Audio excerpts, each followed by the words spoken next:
¿Y originario de aquí o de otro estado? No soy de Chilangolandia. Ah, de Chilangolandia. Lo que sí se pudo fue la solidaridad social. O sea, la gente que realmente se salvó fue gracias a la respuesta comunitaria. Wow. Y ahí me di cuenta que el gobierno es por naturaleza deficiente y que la autogestión comunitaria podía estar por encima del gobierno en muchas cosas.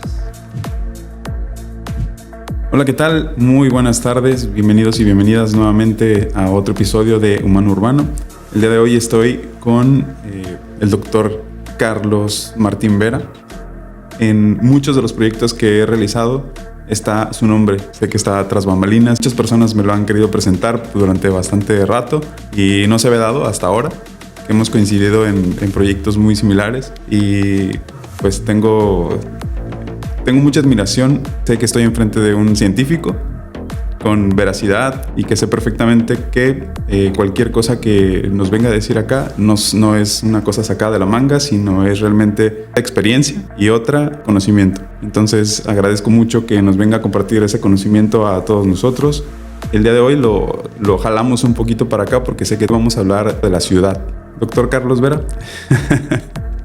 bienvenido. Antes que nada, me gustaría que las personas te conociéramos más. Sé de ti que ya eres profesor jubilado de la UABC, pero también has ganado premios al mérito académico, que tienes doctorado y postdoctorado en bioingeniería desde la Universidad de California en San Diego. Y por ahí me han platicado también que trabajaste en la NASA. No llegué tan lejos. No llegaste tan lejos. Vamos rompiendo mitos. Sé también que estás muy interesado en la actuación a través de la emergencia. Y creo que gran parte de eso vamos a conservarlo y vamos a tomarlo para platicar de la ciudad, como la ciudad a través de la emergencia. ¿Cómo estás, doctor? Muy bien, muy entusiasmado porque estuve viendo tus podcasts anteriores de gente que conozco. Y yo creo que las ciudades son múltiples capas de modelos así, que son jerárquicamente organizados, cada uno con su estructura y sus funciones. Y que es muy interesante ver perspectivas no convencionales, pues. O sea, buscar cosas que aparentemente están presentes, pero que no las vemos. Y también una parte importante que es un buen indicador, ¿no?, de la calidad de vida, que es qué tan buenos son los servicios de emergencias. Generalmente en un país desarrollado te das cuenta que hay una diferencia significativa en sus sistemas de ambulancia, bomberos y rescate y hospitales con respecto a una ciudad que no tiene eso. Y se dedica a cosas que son extremadamente importantes, que son salvar vidas, ¿no? O minimizar discapacidad o daños. El día de hoy, antes de... Bueno, te mandé más o menos unos tópicos por ahí que podemos tocar sí, en esta conversación. Están súper suaves las preguntas. O sea, yo generalmente me gusta la gente que hace preguntas, no la gente que memoriza respuestas, que le dice el maestro que tiene que repetir para sacar 100, ¿no? Entonces, la calidad de tus preguntas son muy profundas y están en el rango de la interdisciplina, ¿no? Es poder manejar un montón de conceptos, alrededor de un concepto grande que es el que tú manejas, que es el que digamos juntos en comunidad, en una estructura como la ciudad, pero tratando de buscar más interacciones de otras ramas del conocimiento humano, ¿no? Entonces, están muy suaves tus preguntas. Estoy seguro que no las puedo responder bien. Te voy a dar respuestas parciales y con mucho sesgo, ¿no? Pero lo que me gusta es que de todas las preguntas siempre hay algo que podemos hacer. Claro. A nivel individual o a nivel colectivo. Y ahí me gustaría enfatizarme eso. Sí está bien describir problemas, pero mucha gente los describe, ¿no? Entonces, a mí lo que me interesa es cómo podemos resolverlos desde nuestra trinchera, ¿no? Yo como individuo, yo como padre de familia, yo como maestro, yo como miembro de una comunidad, ¿qué podemos hacer para mejorar las cosas? Y siempre es posible, ¿no? Siempre será posible. Sí, y de hecho es parte de lo que estamos haciendo acá. Sí. Hoy me puse mucho a analizar dos cosas que me pasaron en el día. Okay. Una, nos tocó vivir la alerta sísmica a todo Baja California, si no es que a todo el país. Okay. Y fue muy interesante el ver en el lugar en donde estaba cómo estábamos actuando todos, ¿no? Otra cosa interesante que me pasó fue que empecé a analizar realmente qué sucede cuando hay muchos aforos de personas concentradas. Y eso me llevó, digamos, al fondo de cómo se fueron formando las ciudades, ¿no? Fueron aglutinándose personas a través de, primero que nada, la convivencia y el sentido de seguridad. Y una vez que se aglutinaron, empezaron a construir toda la parte estructural, las normas de conducta, de comportamiento, y finalmente empezaron a aplicar su infraestructura, ¿no? Entonces, muy alineado con lo que tenemos en esta investigación que te quiero compartir, son 3 dimensiones en las que analizamos la parte de lo construido, También analizamos la parte de la normativa, que funcionara para todos y todas. Y esta parte la funge el Estado. Y la otra parte es ese colectivo, ese comportamiento social que está muy enmarcado en la cultura. Y esas tres grandes dimensiones chocan o se revuelven o conviven o todos las traemos cuando salimos a la calle. Cada uno trae sus sesgos y entonces cuando salimos todos a la calle, pues básicamente empezamos a tener esto que yo denomino fricciones urbanas. Por eso es la invitación a diferentes personas, a diferentes disciplinas, a que nos expliquen cómo funciona la disciplina que ellos aplican, cómo puede fusionarse o cómo puede rozar, digamos, con otras, ¿no? Entonces, por ahí va más o menos el contexto de lo que estamos haciendo acá. Uh-huh. Me gustaría saber para ti, ¿qué es la ciudad para el doctor Carlos Vera? Yo creo que generalmente lo que a mí motivó a estudiar cosas fue el querer saber cómo funcionan. Y yo creo que el grado de complejidad más alta que hay fue en la naturaleza, ¿no? O sea, yo creo que no hay ningún ser humano que pueda explicarte por qué se mueve un girasol así a nivel detallado, ¿no? O por qué una hormiga tiene comportamiento social, ¿no? Hay un montón de cosas muy complicadas. Yo siempre tuve la duda de, ¿podríamos algún día saber realmente el porqué de las cosas, el por qué funcionan? En las ciudades convergen un montón de cosas, o sea, convergen muchos objetivos que son individuales, con muchos objetivos comunitarios y objetivos sociales importantes, que entran en conflicto. Entonces, yo no sabía cómo se llamaba eso hasta que cuando quise hacer una simulación de cómo... Mi pregunta era, ¿dónde ubico las ambulancias de Tijuana para que minimice el tiempo de respuesta? Y me puse a pensar, cuando yo salgo a la casa temprano, tengo un objetivo de llegar a CETIS a dejar a mi hija, tengo prisa, pero todos tenemos prisa y todos tenemos un conflicto y tenemos un interés y nuestro objetivo choca con nosotros. Y lo interesante es que sí se puede hacer una solución para no tener la solución óptima, pero sí un nivel en que las fricciones sean mínimas. Pero requiere un montón en el sentido de capacidad de análisis que antes no teníamos, que ahora tenemos. Y también la parte de que una vez que se analice y se propongan soluciones, que los individuos y las ciudades tengamos la disposición de implementarlas, a costa de sacrificar algo nuestro, ¿no? Yo podía llegar a dejar a mi hija muy rápido a la escuela y lo puedo hacer de una mejor manera y más segura para mí y los demás si me levanto 15 minutos más temprano. Uh-huh. Eso hace que yo disminuya la velocidad a la que manejo, hace que respete un poquito más las señales de tránsito y si me encuentro con alguien que tenga un problema no me desespere y no lo agreda o no me ponga en un estado mental como el que estamos casi todos, ¿no? O sea, la ciudad... De psicosis. Realmente, mucha gente está en psicosis. Y realmente la ciudad nos permite tener acceso a recursos que difícilmente tendríamos en un ambiente rural, pero con un costo muy alto, en un estado constante de estrés que afecta a nuestro desempeño como persona. Nuestra calidad de vida se ve disminuida por la calidad que tenemos de transporte público, de accesibilidad, de movilidad, que hace que lleguemos en un estado no conveniente a nuestros trabajos, a nuestras casas, y pasemos un tiempo muy alto en el tráfico. Yo algún tiempo crucé a Estados Unidos, cuando estaba estudiando en la UCSD, crucé diario por 16 años. Entonces pasaba de mi casa, que estaba aquí en Rosarito, que no tenía pavimento, no había agua, no había drenaje, y realmente con muy poco desarrollo tecnológico, y cruzaba la frontera, y de repente en 20 minutos estaba en La Joya, con un lugar donde había 20 personas que habían ganado premios Nobel, con una escuela que tenía todos los juguetes para hacer investigación, con unas calles bien pavimentadas, con señales, con gente que respetaba las señales. Y para mí me causaba un choque emocional todos esos días, el pasar de Tijuana a La Joya a Tijuana todos los días. Porque me daba cuenta que las ciudades, a pesar de la cercanía geográfica, influían en una calidad de vida muy diferente a las personas. Para hacer investigación, uno tiene que estar en un estado tranquilo y de mucha introspección para poder pensar. Y si tú estás preocupado en la supervivencia básica, no vas a poder hacer. Va a ser muy difícil. Entonces, las condiciones de vida que nos impone la ciudad nos da facilidades en algunos sentidos, pero sacrificamos un montón de cosas interesantes, ¿no? También comparar a la gente que estaba allá, ¿no? Ahí había estudiantes que venían de las mejores universidades del mundo, de Princeton, del MIT, de Harvard, ¿no? Y cuando veía quiénes eran y las comparaba con mis estudiantes de medio, ¿sabes qué? No hay diferencia. Nosotros podíamos tener ese grado de desempeño si hubiéramos tenido una buena escuela, bien equipada, con maestros que nos inspiraran. Vivir en una ciudad es importante, es interesante, pero creo que estamos pagando un costo alto y que ahí vamos a recapitular. O sea, ¿qué tanto queremos pagar por estar en la ciudad para tener las comunidades que nos brinda? y cómo podíamos recuperar un poco de tranquilidad, por ejemplo, o acceso a otras cosas de una manera diferente, ¿no? Cuando te refieres a estamos pagando un costo muy alto, ¿te refieres al tiempo como tal? Me refiero al estado emocional de las personas. El estado emocional es el costo más alto. Sí, el costo más alto es que el objetivo de nuestra vida es pasándola bien aquí en este mundo, ¿no? Y lo que yo veo es que veo mucha gente que está en burnout, está en agotamiento laboral, por las jornadas de trabajo tan intensas, por los tiempos de transporte tan altos, por el estrés mismo de la ciudad, por el miedo, por la inseguridad pública, por la mala condición de sus calles. Entonces, así como que, pues sí vale la pena, ¿no? Pero comparo con otras gentes. A mí me gusta mucho viajar a la Baja Sur y el ritmo de vida, hasta mi frecuencia cardíaca cambia en cuanto llego a Mulegé. O sea, todo es más tranquilo, no tengo tanta prisa, me da tiempo de apreciar la naturaleza, me meto al agua, estoy tranquilo. O sea, como que hay un estado mental diferente. Entonces yo creo que si pudiéramos tener las ventajas de la ciudad mejorando nuestra tranquilidad emocional, sería algo por lo que debemos luchar, ¿no?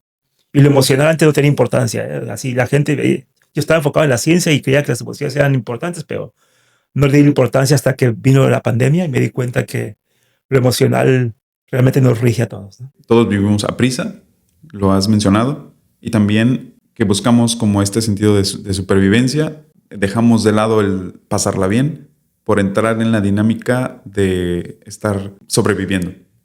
Entonces, montamos este discurso en la ciudad. Realmente las ciudades están ahorita fabricadas al ritmo de la construcción, al ritmo de la velocidad y al ritmo de cómo puedo obtener mayores recursos y no tanto cómo puedo pasármela bien en la calle. ¿No te parece un poco discordante el hecho de decir, humanos, venimos a pasárnosla bien y salimos a la calle a pasárnosla mal? Exactamente. Y creo que es uno de los problemas fundamentales de vivir tanta gente junta, ¿no? Creo que aquí hay un límite de densidad poblacional que debe tener las ciudades. Más allá de eso, las cosas no alcanzan, ¿no? No alcanzan el agua, no alcanza el drenaje, que el ejemplo más terrible está aquí en nuestra costa, ¿no?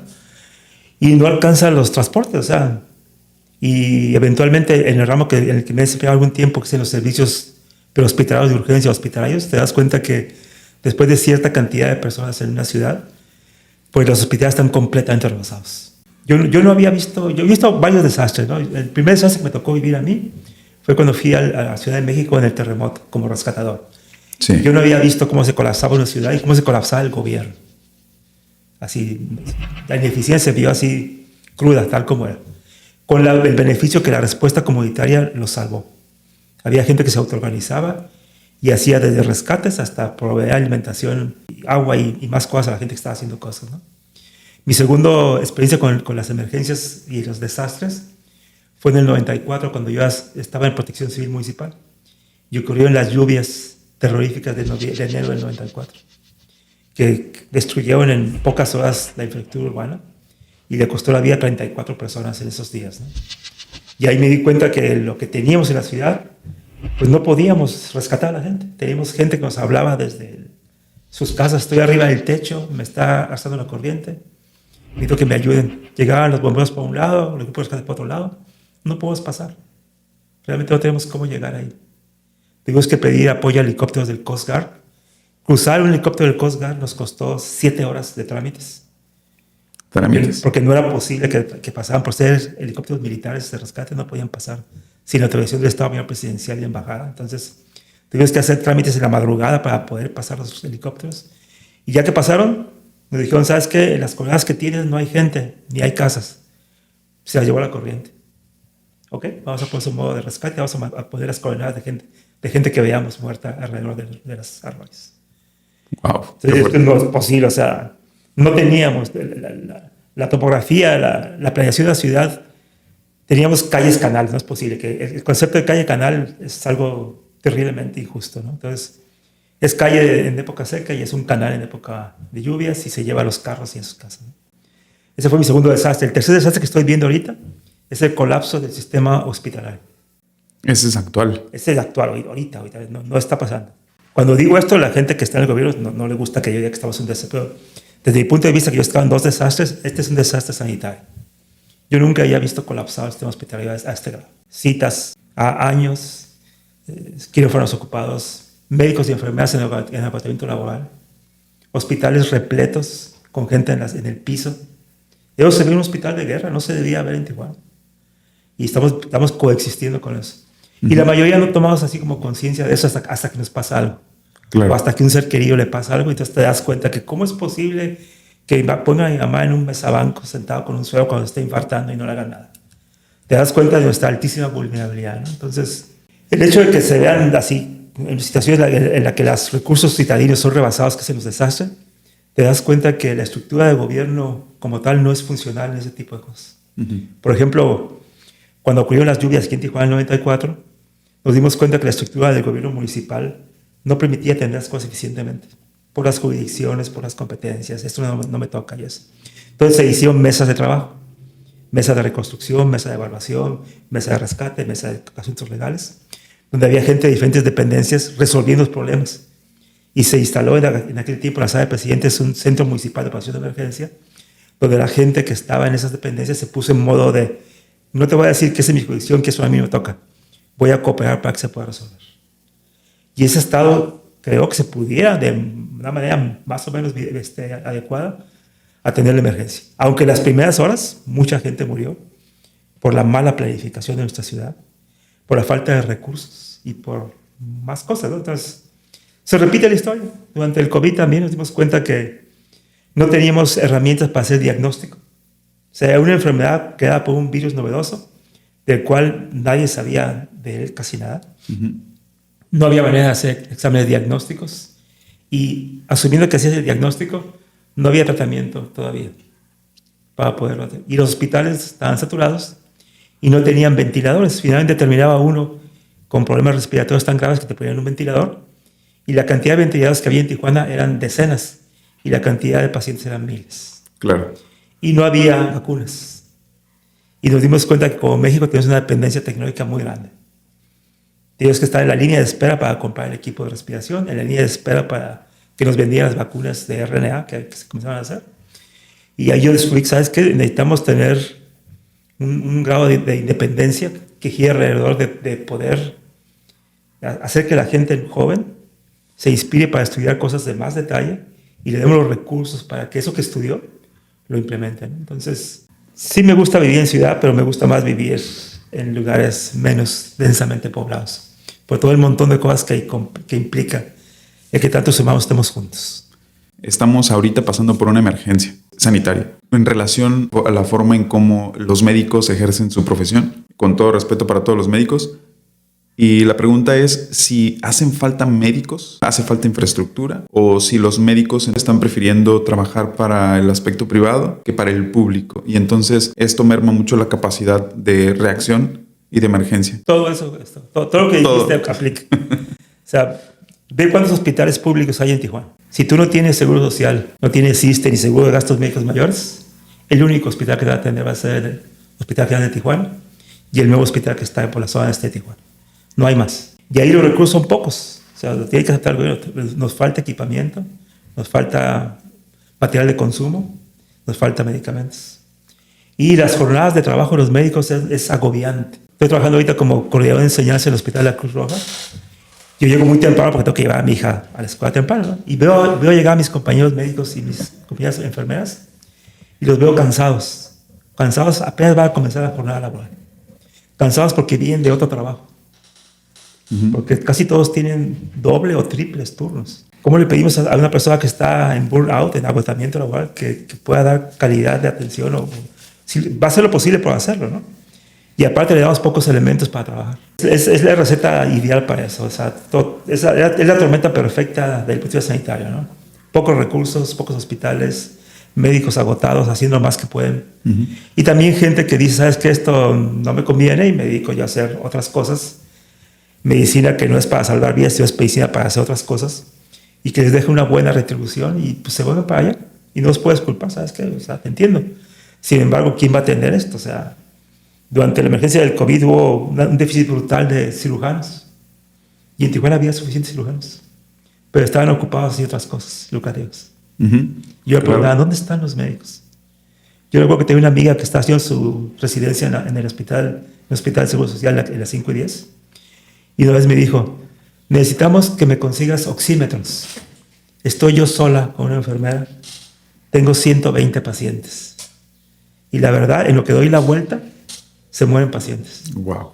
¿Podías conseguirme oxímetros? Y de preferencia que alguien una persona que supiera de innovación tecnológica los pudiera conectar para saber qué cama es y que me pidiera una alarma porque no puedo estar viendo 120 registros. Entonces te das cuenta ahí que estaban haciendo todo lo posible por saber. Y sí había un montón de médicos, pero estaban en discapacidad, se habían dado de baja porque si sabes que yo tengo una enfermedad crónica degenerativa, no puedo estar ahí. O no querían trabajar.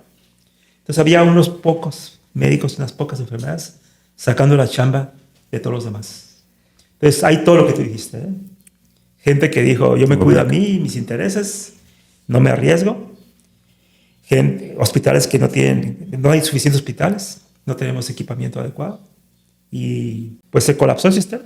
En ese tiempo yo estaba de subdirector de la Facultad de Medicina y me di cuenta que las llamadas al 911 estaban completamente saturadas. Y mover una ambulancia implicaba mover la ambulancia, subes un paciente, esperas horas a que te lo reciban en un hospital y después hay que descontaminar la ambulancia por 1 hora o 2 horas. No había ambulancias. Entonces lo que hicimos como facultad fue ir al C4 y decirles, ¿por qué no hacemos un sistema de telesalud? Un sistema de gente que esté dando consejo médico telefónico. Y dijeron, claro que sí. En menos de 12 horas me dijeron, está todo listo. La sala está lista, las computadoras están listas, líneas de teléfono están abiertas. Y llevamos ahí más de 10 médicos pasantes y psicólogos para que hicieran, se llama triage, o sea, clasificación de llamadas.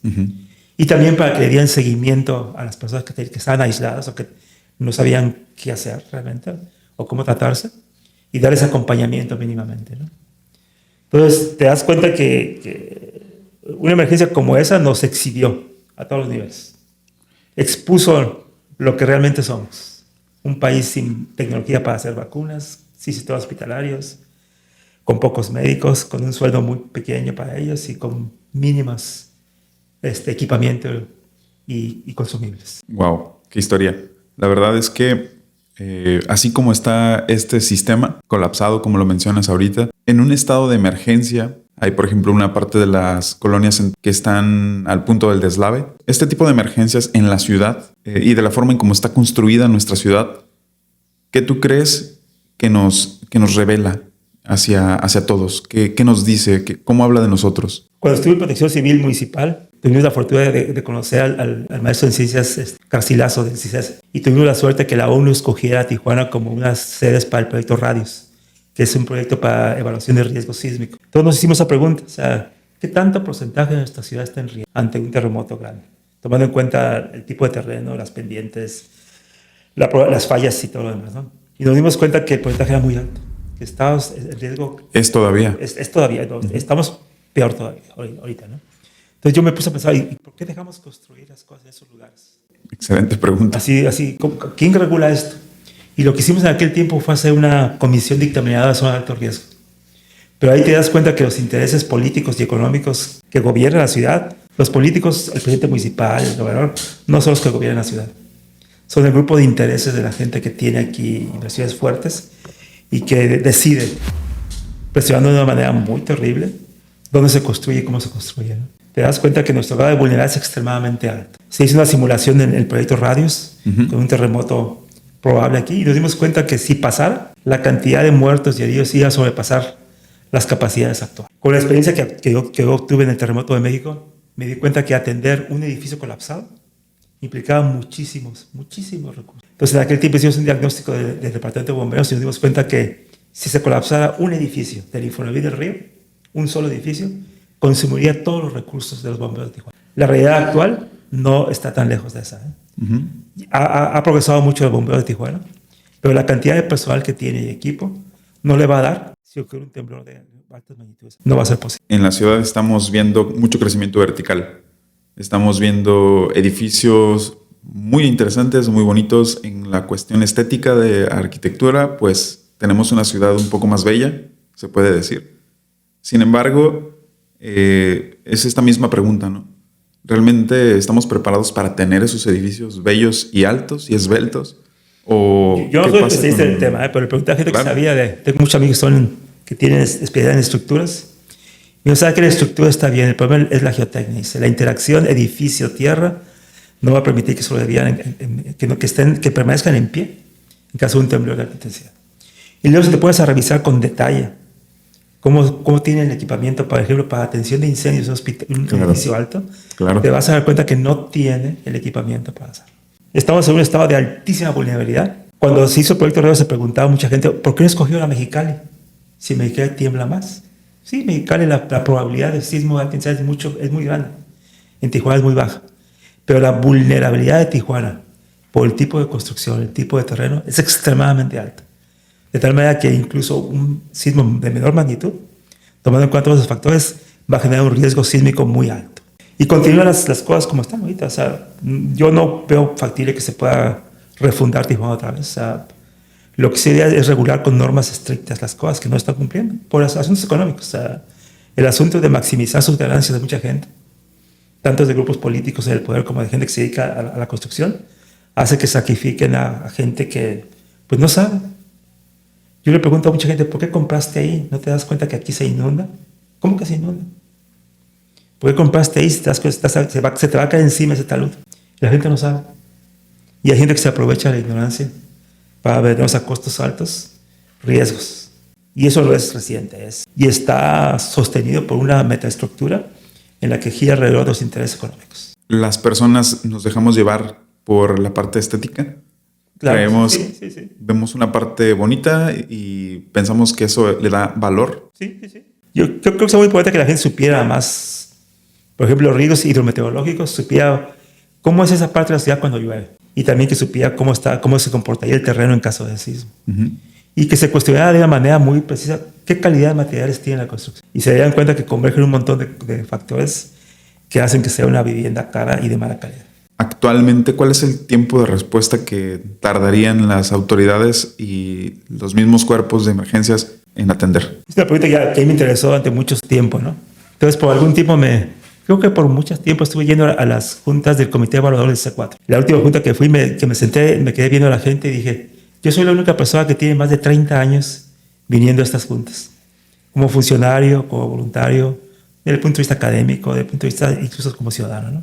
Y lo que se analiza ahí son los tiempos de respuesta, por ejemplo. Se analiza en cuánto tiempo responde bomberos, en cuánto tiempo responde la Cruz Roja, en cuánto tiempo responde la Policía Municipal. Y el tiempo de respuesta de la Cruz Roja siempre está arriba de los 15 minutos. Se está mejorando actualmente porque voy a platicar al rato después que varios proyectos científicos permitieron reubicar las bases, ¿no? Bomberos está también en tiempo alto. La policía tiene un tiempo muy bajo en el papel, pero en la realidad no. Porque hay una manera de cómo miden los tiempos que no es la real. Hay una simulación de los tiempos de respuesta, ¿no? En síntesis, si la ciudad estuviera completamente permeable, sin obstrucciones importantes, te va a llegar una ambulancia, una bombera, una patrulla entre 10 y 15 minutos. Si hay un evento mayor que afecte vías de comunicación, puentes, cables de electricidad caídos, fugas de gas y fugas de agua, el tiempo se va a multiplicar. Y lo que te vas a dar cuenta es que Tijuana ahorita creo que tiene como 18 ambulancias para una ciudad de más de 2 millones de personas. Estamos 10 veces por debajo de lo que la OMS requiere para tener una ciudad adecuada, ¿no? Entonces la cantidad de recursos son limitados. Y en bomberos, como te dije, todos los recursos de bomberos se van a consumir, todos los recursos de rescate urbano de bomberos se van a consumir en un solo punto. Y que crucen recursos de San Diego para acá es difícil. Y estamos en la esquina noroeste de México y que lleguen recursos para acá va a ser tardado. Entonces lo que yo veo ahí es que las comunidades deben empezar a ser resilientes en el sentido de que tomen conciencia de los riesgos que los rodean, tomen acciones de autoorganización para que ellos digan, ¿sabes qué? Si pasa algo grave, yo debo ser suficientemente capaz como para vivir un día, 2 días con mi familia y atender lo básico de primeros auxilios, uh-huh, y yo controlar la fuga de gas y el corto eléctrico mientras llega la ayuda, porque la ayuda va a tardar en llegar. Debemos tenerlo consciente. Sí. Debido a que es algo muy poco probable y a nuestro miedo que tenemos de que ocurra realmente, la gente no lo metaboliza internamente y no le da la importancia de eso hasta que pasa. Ya que pasa, le da cuenta que sabes que se da cuenta de su vulnerabilidad y por un periodo de tiempo muy corto hace cosas. Y después la rutina, el modo de supervivencia en el que estamos, nos obliga a que nos olvidemos de eso. Y nos ponemos en modo de supervivencia, a sacar los problemas inmediatos. En esta ciudad tenemos características, como ya las hemos platicado, en cuestiones geográficas, orográficas, que limitan y que al mismo tiempo van dándole forma a la ciudad. Tenemos, por ejemplo, aquí en Rosarito una carretera que nos atraviesa, que es de paga, por así decirlo.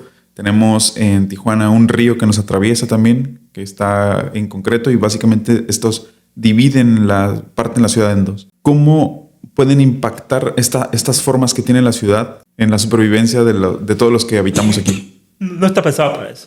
Está pensada para resolver lo inmediato.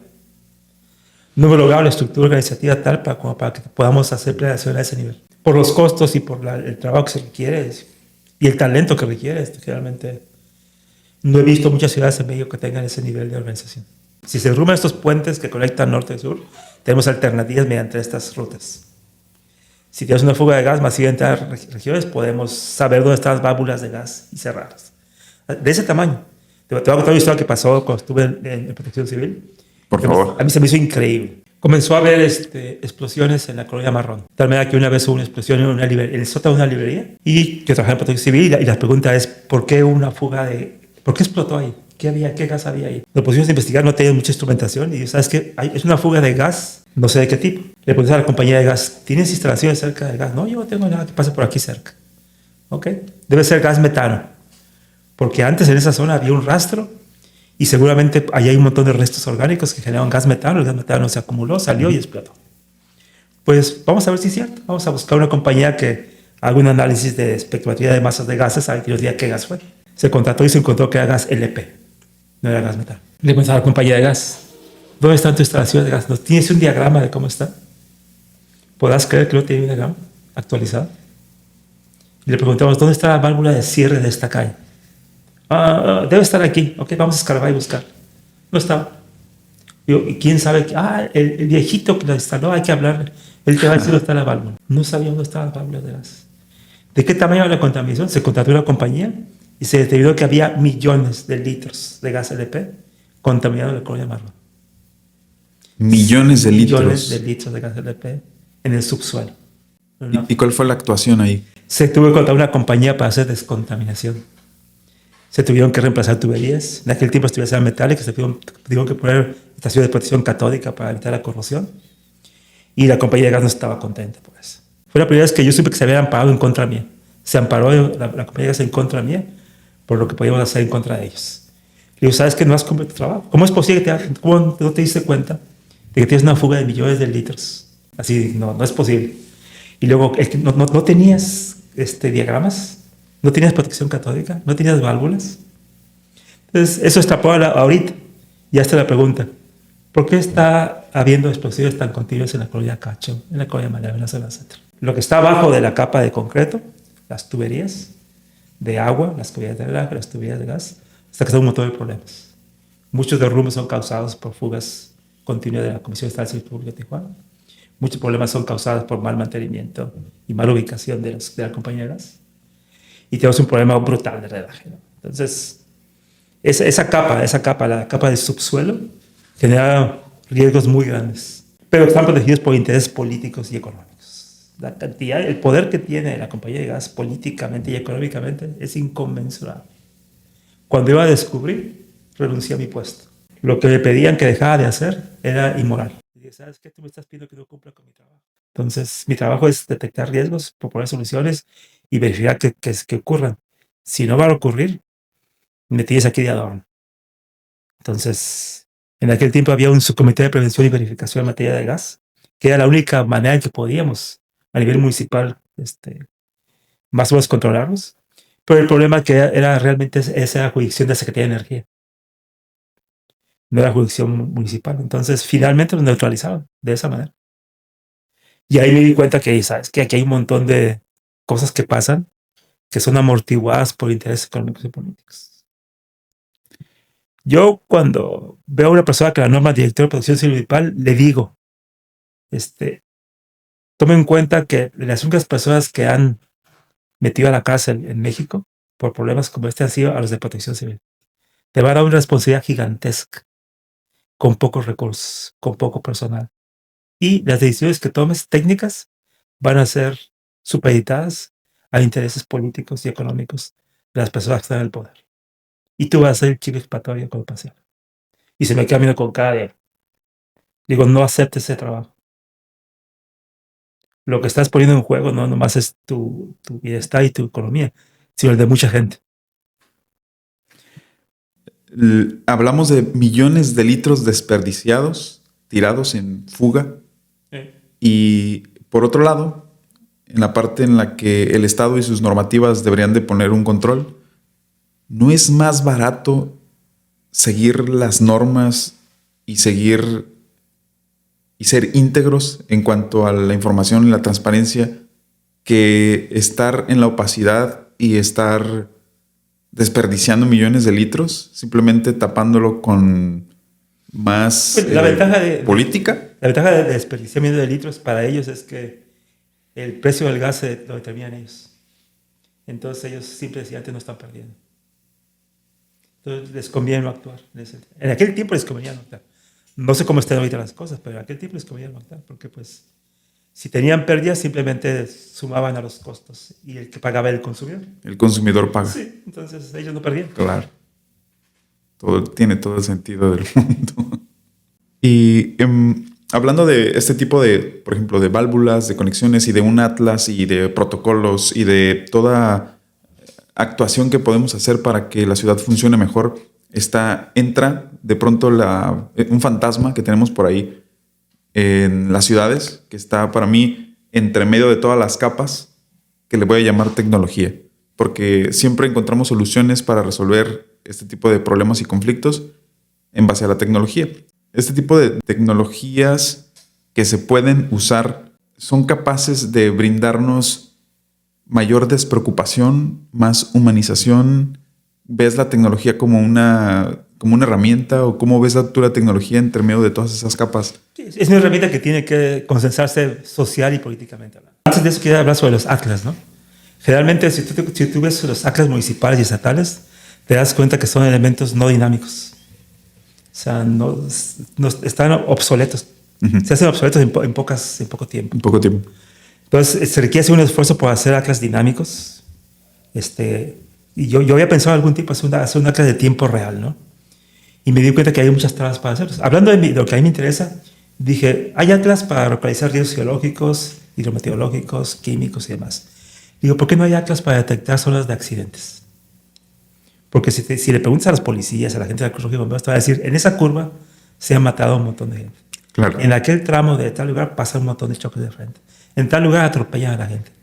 Digo, ¿por qué no tenemos un mapa para hacer eso? Porque esto es un mapa de las cosas que le causan heridas graves y muerte a la gente. Y no más para ubicarlo, sino para decir, pasó un accidente. El accidente pasó por una condición insegura y un acto inseguro. Obviamente en el automovilismo hay alta velocidad, consumo de alcohol, lo que quieras, pero el camino es castigador. El camino, por su diseño, no está adecuado para hacerlo. Entonces, esas conclusiones permiten decir, esta gente está muriendo de manera continua en esta zona y hay alguien responsable. Y a algunos le propuse a muchos amigos míos, ¿por qué no hacemos un atlas ciudadano de riesgos? Ciudadano. Nada más basado en la información que pasa en los medios de comunicación. ¿Dónde muere la gente? ¿Dónde sufren accidentes? Y aparte de poner ubicación, el tiempo y tipo de accidente, le ponemos ¿por qué pasó? Se puede hacer auditorías, veas pasar rápidamente por qué pasó. Y decir, esto pasó porque esta dependencia no le dio mantenimiento. No falta de señalética. No puso señalética. Uh-huh. Y poner el nombre propio. Y a la gente que me dijeron, técnicamente es posible, políticamente no lo hagas.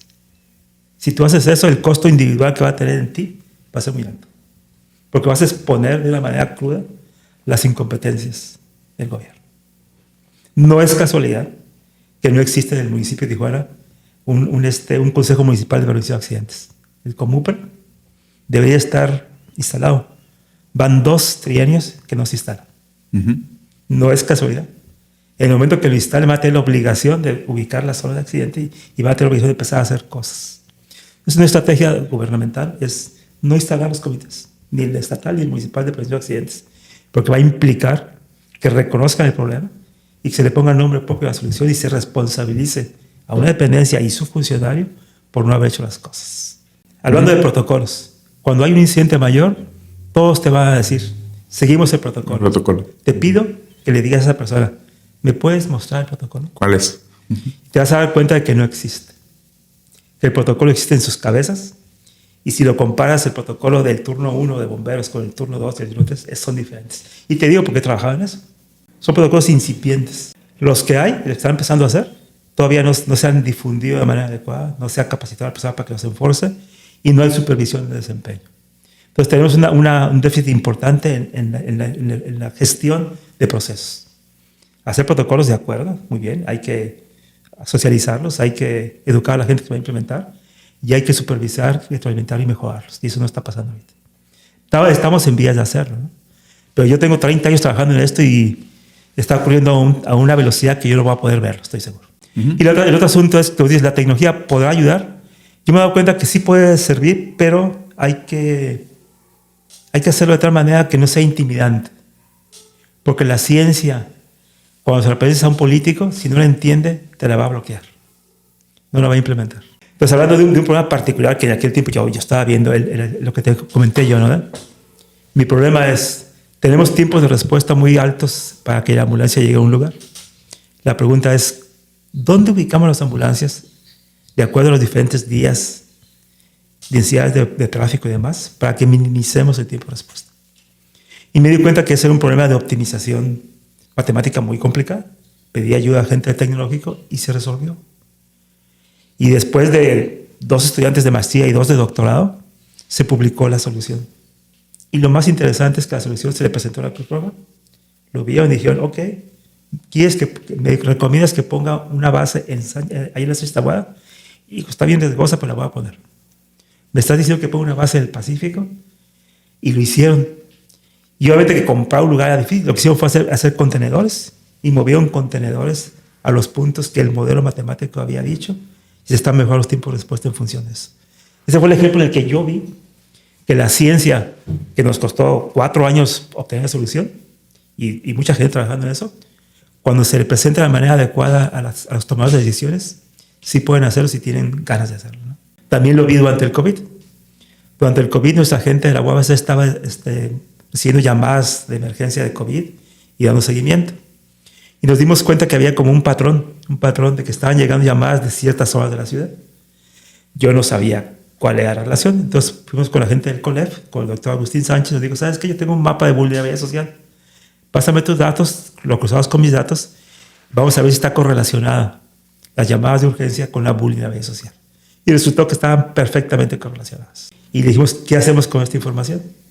Y tenemos que hacerse saber a la autoridad. Entonces fuimos a la Secretaría de Salud y les dijimos, esta información, estas son las llamadas en tiempo real de gente que pide ayuda en COVID. Este es el mapa de vulnerabilidad social de Tijuana. Nuestra recomendación es que las clínicas de fiebre, en lugar de ponerlas allá, ponlas en este lugar. Y yo nunca había visto un ejemplo en el que nos hicieron caso. Utilizando ciencia de datos muy avanzada, la Secretaría de Salud decidió reubicar sus clínicas de fiebre a los lugares donde había esa convergencia. No pude medir si el impacto fue realmente real, pero además la evidencia decía que hacerlo podía servir. Entonces me di cuenta que las matemáticas y los modelos requeridos para hacerlo son extremadamente complejos. No son fáciles. Y los resultados aparecen de una manera tan difícil de leer e interpretar que intimidan a cualquiera.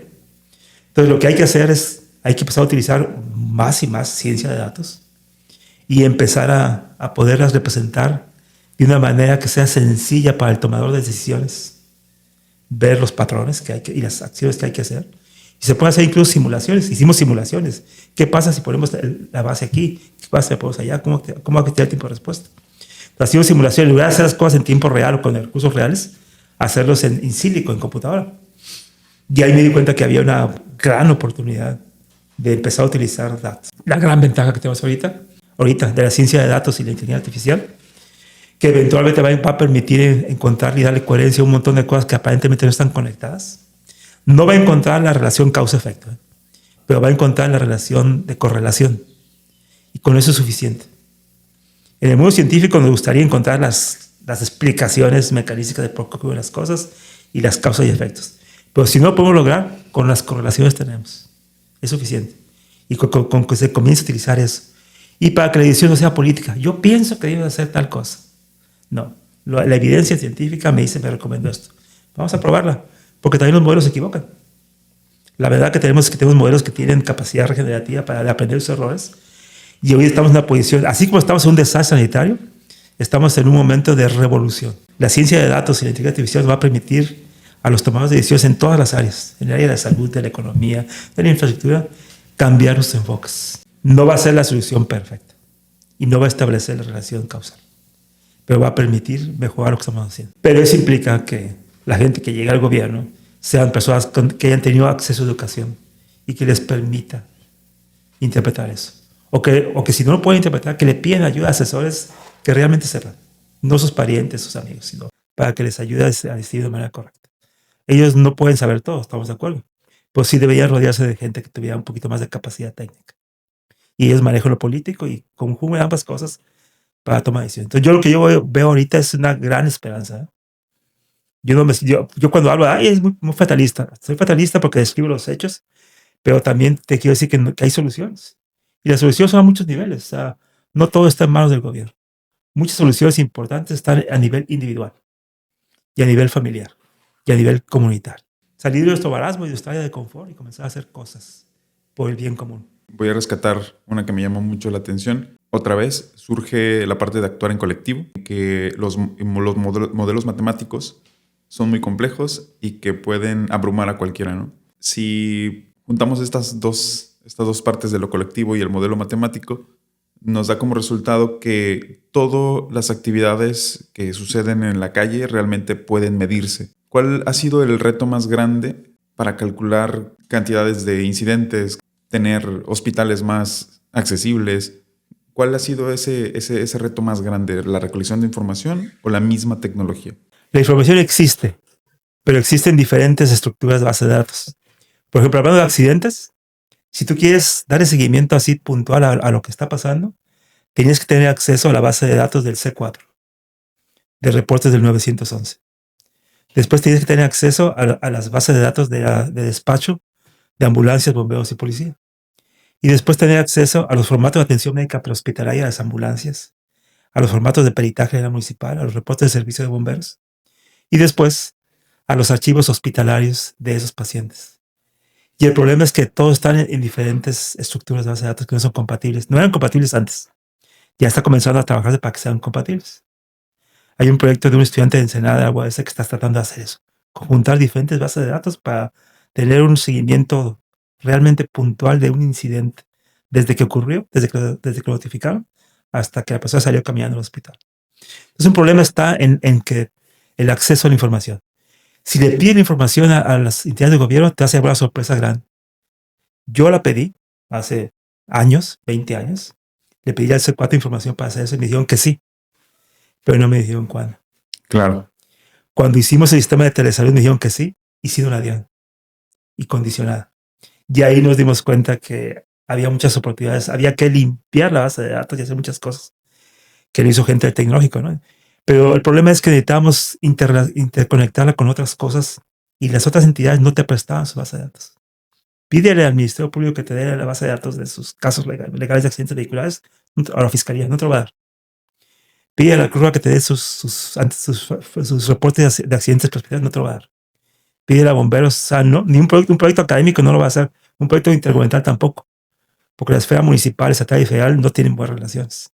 Entonces, un problema de fondo es el acceso a la información, por cómo está estructurada y las jurisdicciones en las que se encuentra y la propiedad de quién es la información. El otro problema es el modelo en sí. Generar modelos de multiescala, de esa que implica hacer modelos en diferentes niveles. Utilizar un modelaje para una escala pequeña, un modelaje para una escala más grande, otro modelaje para la escala, y después interconectar modelos. Está extremadamente difícil.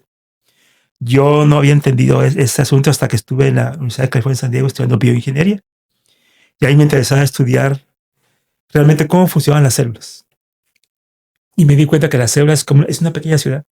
Tiene su planta de energía, tiene sus caminos, tiene regiones comunes, tienen zonas especializadas para ciertas cosas. Y están separadas por una valla, y esa valla es la membrana celular. Uh-huh. Y realmente lo que mueve a la célula son los gradientes. Y para decirlo de manera sencilla, un gradiente es una diferencia. La diferencia de voltaje entre el interior de una célula y el exterior de la célula permite que tenga funcionamiento eléctrico. La diferencia entre químicos en la mitocondria, la membrana interna y la membrana externa, permite que podamos generar ATPs energías el gradiente de concentración de dióxido de hidrógeno. Entonces resulta que las diferencias generan vida. Entonces nuestras fronteras son membranas. Y si ves las condiciones de vida en México, Estados Unidos, tenemos un gradiente muy diferente en varias cosas, en economía, en salud, en recursos y demás, ¿no? Entonces me interesaban las membranas. Y me dijeron, ¿sabes qué? Para entender membranas, estudia la membrana más sencilla. La membrana más sencilla es la del glóbulo rojo. Entonces pasé 16 años tratando de entender la mecánica, la física, la química, la biología molecular de la membrana eritrocital. Y lo que hicimos fue que me tocó estar en el paraíso para hacerlos, en la Universidad de California en San Diego, ¿no? Entonces teníamos gente que tenía mucha capacidad para hacer ingeniería genética. Y el asunto es que podíamos cambiar la estructura. Sabes que la estructura actual, tú eres arquitecto, te gustan las cosas de ingeniería civil, la geometría es muy importante. Si tú ves el glóbulo rojo por debajo, son un montón de hexágonos. No es casual que sean hexágonos, ¿eh? Y nuestra pregunta fue, ¿por qué no son pentágonos? ¿Por qué no son heptágonos? ¿Por qué la geometría es eso? Y lo interesante es que ahorita utilizando biotecnología y biología sintética puedes cambiar el código genético y reprogramar los componentes para cambiar la geometría. Y cambiando la geometría cambias la mecánica y el comportamiento estructural del sistema. Pero hacer eso implica que hagas cosas en modelaje a nivel genético, a nivel de los líquidos de la membrana, porque es un lípido, son fosfolípidos, es como un mar, proteínas que actúan como sólidos. Entonces está bien complicado. Realmente estamos en un punto en que no podíamos avanzar. Hasta que nos dimos cuenta que a un lado de nosotros, en el Departamento de Ingeniería Mecánica y Aeroespacial, trabajaba el doctor Bob Skeletor. Él era especialista en integridad tensorial, las compresiones y tensiones de estructuras colapsables. Él había diseñado una parte del telescopio Hubble para que fuera colapsable y para que pudiera expandirse en el espacio, ¿no? Y cuando en una plática mostró un domo que él había creado para colapsar esos telescopios. Y el domo era geométricamente igual que el glóbulo rojo. Wow. Y le dijimos, ¿eso es un glóbulo rojo? No, esa es una estructura del telescopio. Cuando abrimos el libro de biología, ¡ay, es un glóbulo rojo! Te voy a mandar a un estudiante de doctorado para que te ayude a hacer un modelo. Y con 2 estudiantes de doctorado nos ayudaron a hacer un modelo matemático de eso. Pero fue lo sólido. Y el problema es que eso estaba flotando en un líquido. Después contrataron a un nuevo maestro en el Departamento de Ingeniería Estructural, que era especialista en mecánica de fluidos. Él había diseñado plataformas petroleras y cómo se comporta una plataforma en el mar anclado. Y nos dijo, sus glóbulos rojos y sus proteínas ancladas al mar se parecen a lo que yo hacía. Tengo las ecuaciones para hacerlo. Ecuaciones muy complicadas. Entonces pudimos empezar a conectar un montón de cosas. Pero las matemáticas de los líquidos, las matemáticas de los sólidos, las matemáticas de la geometría eran extremadamente complejas. Entonces la complejidad de nuestros modelos era apabullante. Y estamos hablando de un mugroso glóbulo rojo, cómo se deformaba en un capilar.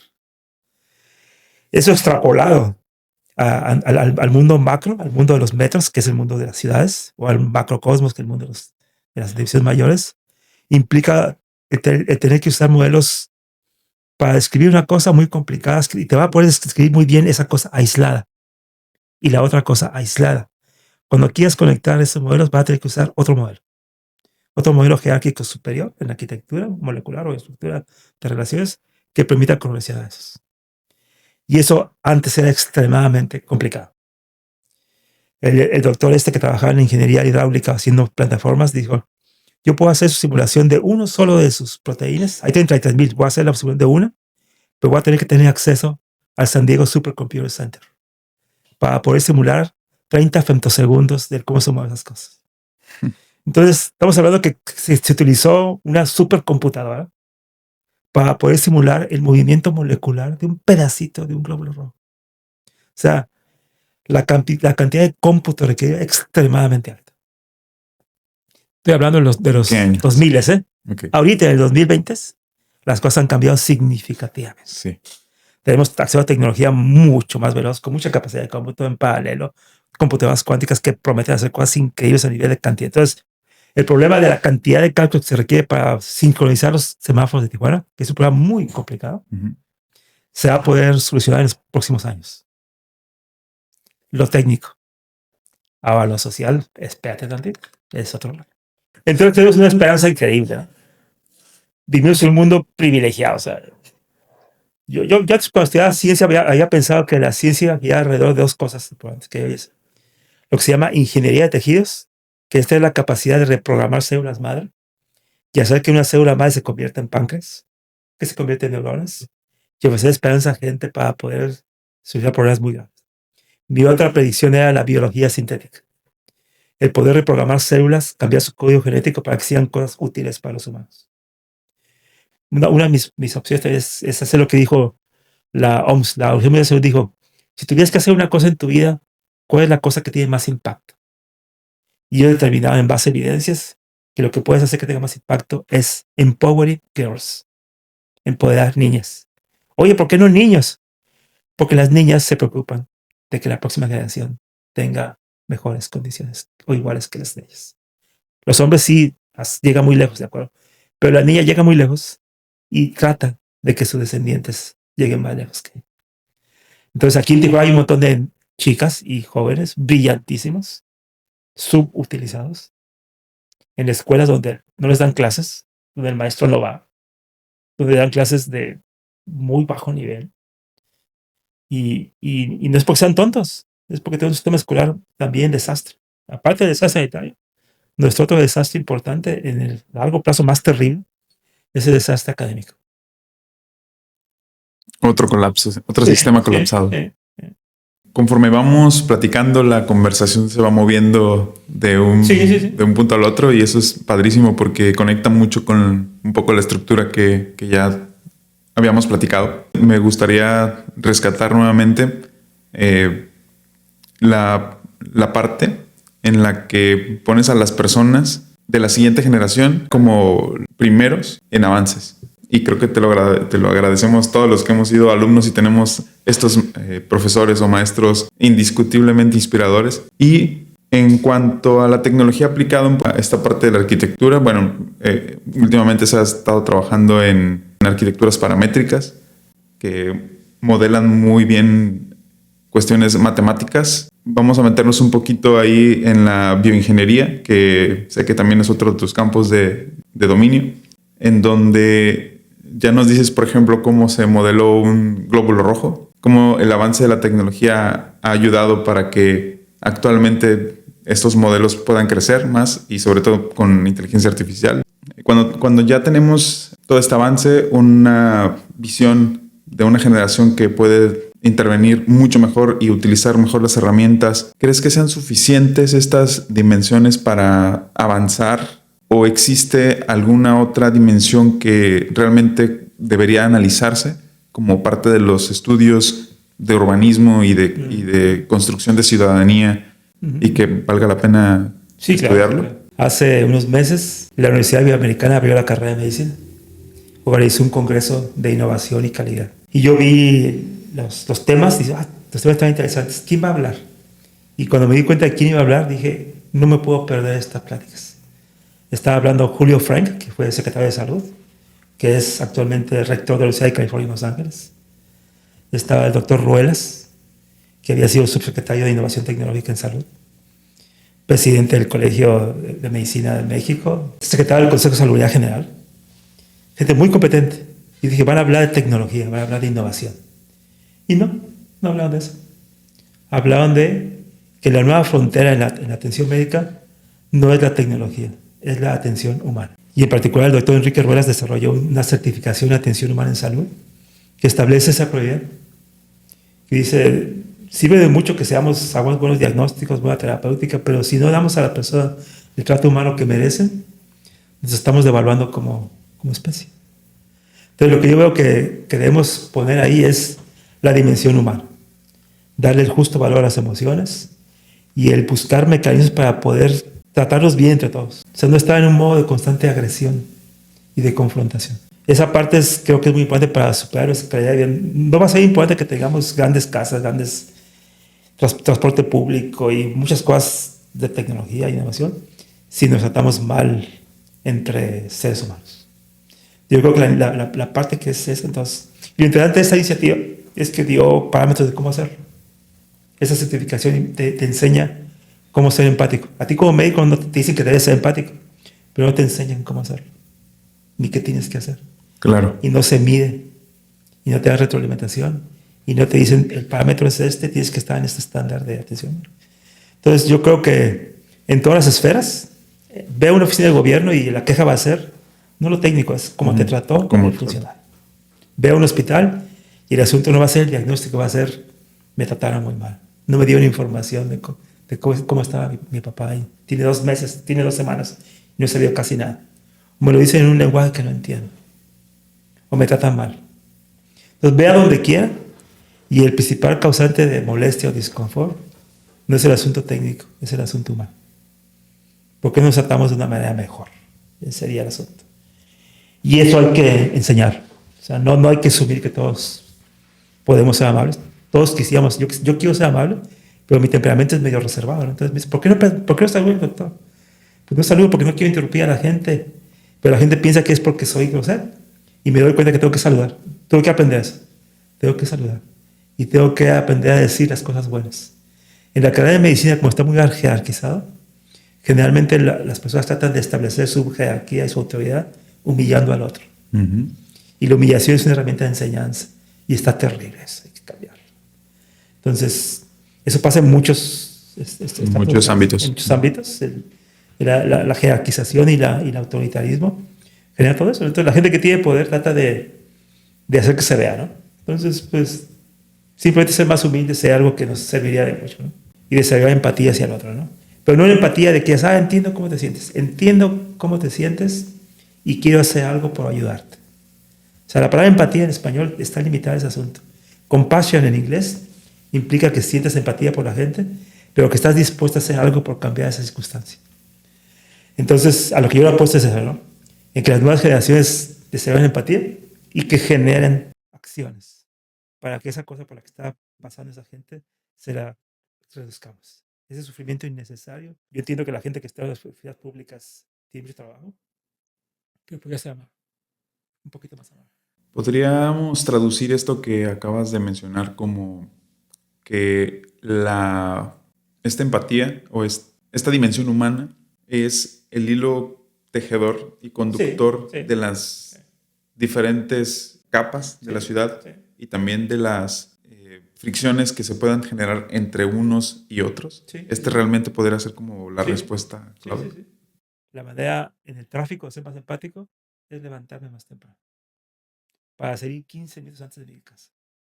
Y eso me permite que sea un poco más tolerante con la persona que está enfrente de mí, no avanza.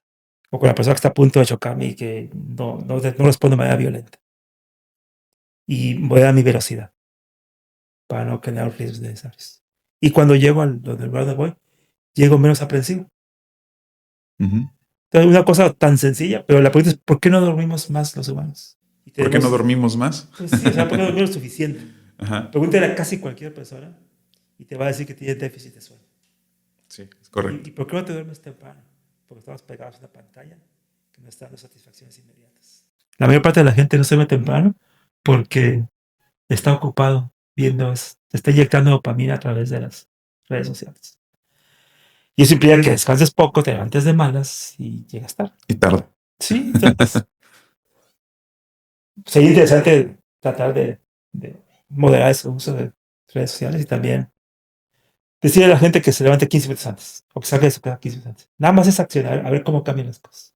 ¿Y qué sucede cuando no solamente tenemos el 1 a 1 en una ciudad, en un confrontamiento o en una de estas dinámicas de tensión, sino que tenemos un estadio repleto o un zócalo lleno o un concierto y rivalidades y tensiones y una acumulación tan grande? ¿Cómo El asunto es que ¿Cómo se negocia esa parte de la ciudad? Cambia toda tu modo de pensar. Por ejemplo, a nivel de la biología, una bacteria sola actúa de cierta manera. Pero cuando pones esa bacteria junto con otras bacterias, ocurre un fenómeno en inglés que se llama quorum sensing, que se están sensando y ese quorum sensing significa que está sensando las cosas que están alrededor, la respuesta que va a tener, cómo van a juzgar su acto, las influencias que tiene. Entonces se ha demostrado que una bacteria sola actúa de una manera. Esa misma bacteria, junto con varias, ya no actúa igual. Entonces, a nivel de personas que están en un lugar masivo, en los asuntos de prevención y gestión de riesgos es extremadamente complicado. Yo el lugar que tuve conciencia de eso fue aquí en Rosario. Ajá. Hace algunos años me invitaron a trabajar en el sistema de mando de incidentes del Baja Beach Fest. Y la primera pregunta que dije yo, ¿cuánta gente va a venir? 30,000 a 40,000 personas. Ok. ¿En qué estado emocional se encuentran? Estado completamente alterado. Euforia. En euforia emocional y la mayoría de ellos bajo la influencia de alcohol o drogas. Y mi pregunta fue, ¿y si pasa algo mal? ¿Qué pasaría que un disparo o un cohete se malinterpretara y produjera una estampida masiva? Era nuestra pesadilla. Organizamos todo lo posible para prepararnos para eso. Teníamos la máquina de bomberos rentada, cargada con agua, con una persona lista para apagar el fuego lo más rápido posible. Hicimos estudios de cómo evacuar a la gente. Se instaló un hospital móvil con más de 60 camas. Teníamos 15 ambulancias en el lugar, más que la que tiene toda la ciudad de Tijuana en aquel tiempo, juntas. Porque sabíamos que si todo salía bien, iba a ser sobrado. Iba a ser redundante lo que sí hicimos. Pero si pasaba algo, una sola cosa fuera de nuestro control, que generaba un caos colectivo, iba a ser una desgracia de proporciones mayúsculas. Y tomando en cuenta que en ese lugar no puedes hablar, sí puedes hablar, pero no te escuchas. Traíamos equipo de headsets con equipo supresor de ruido y nos hablábamos de frente a frente en el hospital por el sistema, porque no podíamos hablar, por el nivel de ruido tan intenso. No había comunicación oral, más que a través de radio. Y había dificultades para la evacuación por la distribución de calles del lugar.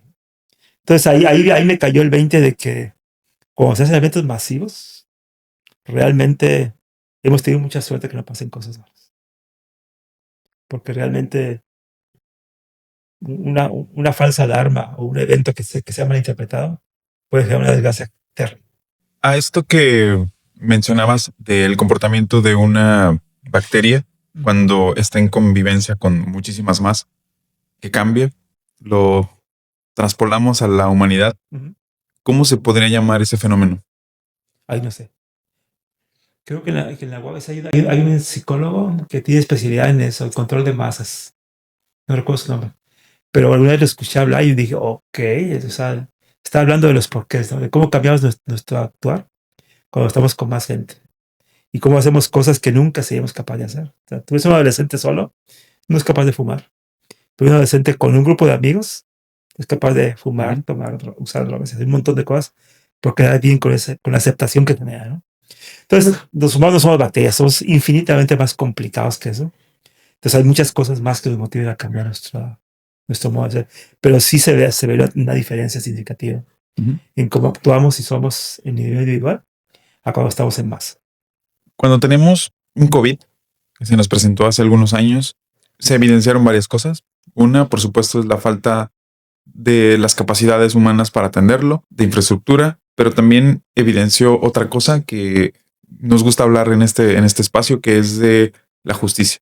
Entonces, cuando tenemos un COVID que desafortunadamente se lleva a las personas que tienen las menores posibilidades de sobrevivir, en términos de justicia, si existiera otra nueva posibilidad de pandemia, ¿cuáles serían los elementos de justicia que tendremos que tomar en cuenta para que no vuelva a suceder lo mismo?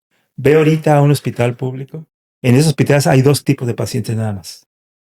Los que conocen a alguien y los que no conocen a nadie. Si tú llegas a ese hospital y conoces a alguien, eres familiar de alguien, estás en un sindicato o tienes una relación con alguien de adentro, vas a esperar menos, te va a poner una cama más rápido, el médico te va a atender más rápido y va a probar tu vida más veloz.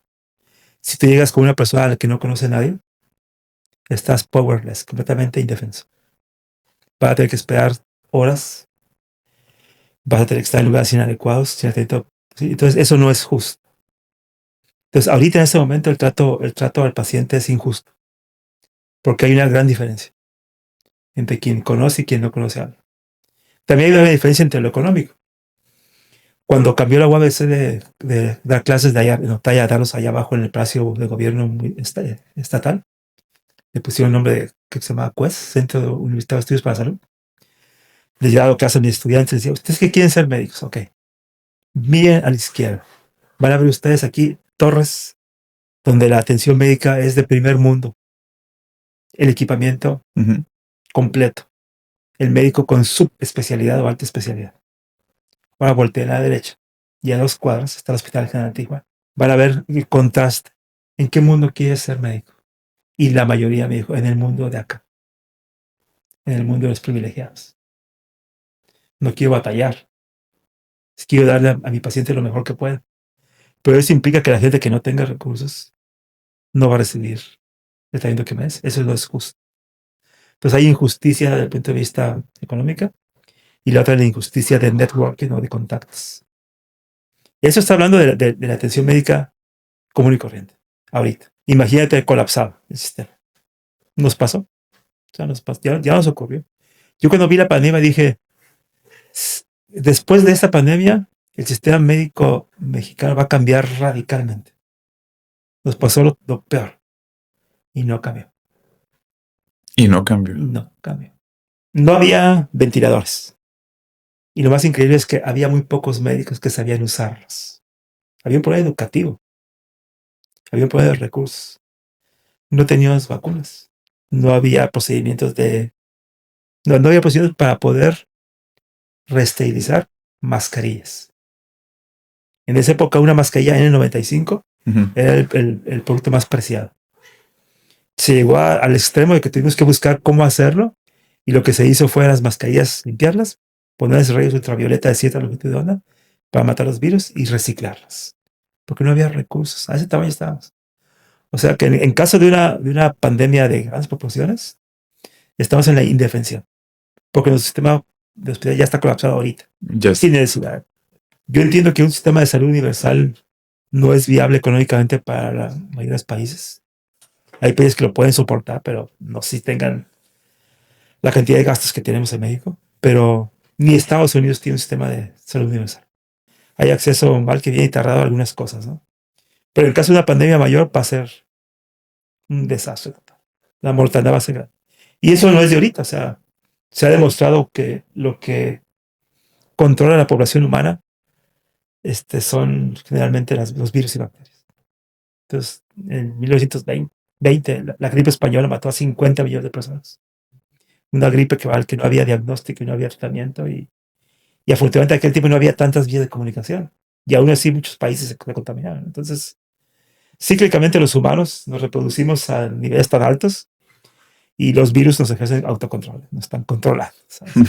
Control poblacional. Sí, se ejerce control poblacional a muchos niveles, manipulando la pobreza y el acceso a servicios médicos se manipula políticamente, ¿no? La cantidad de personas.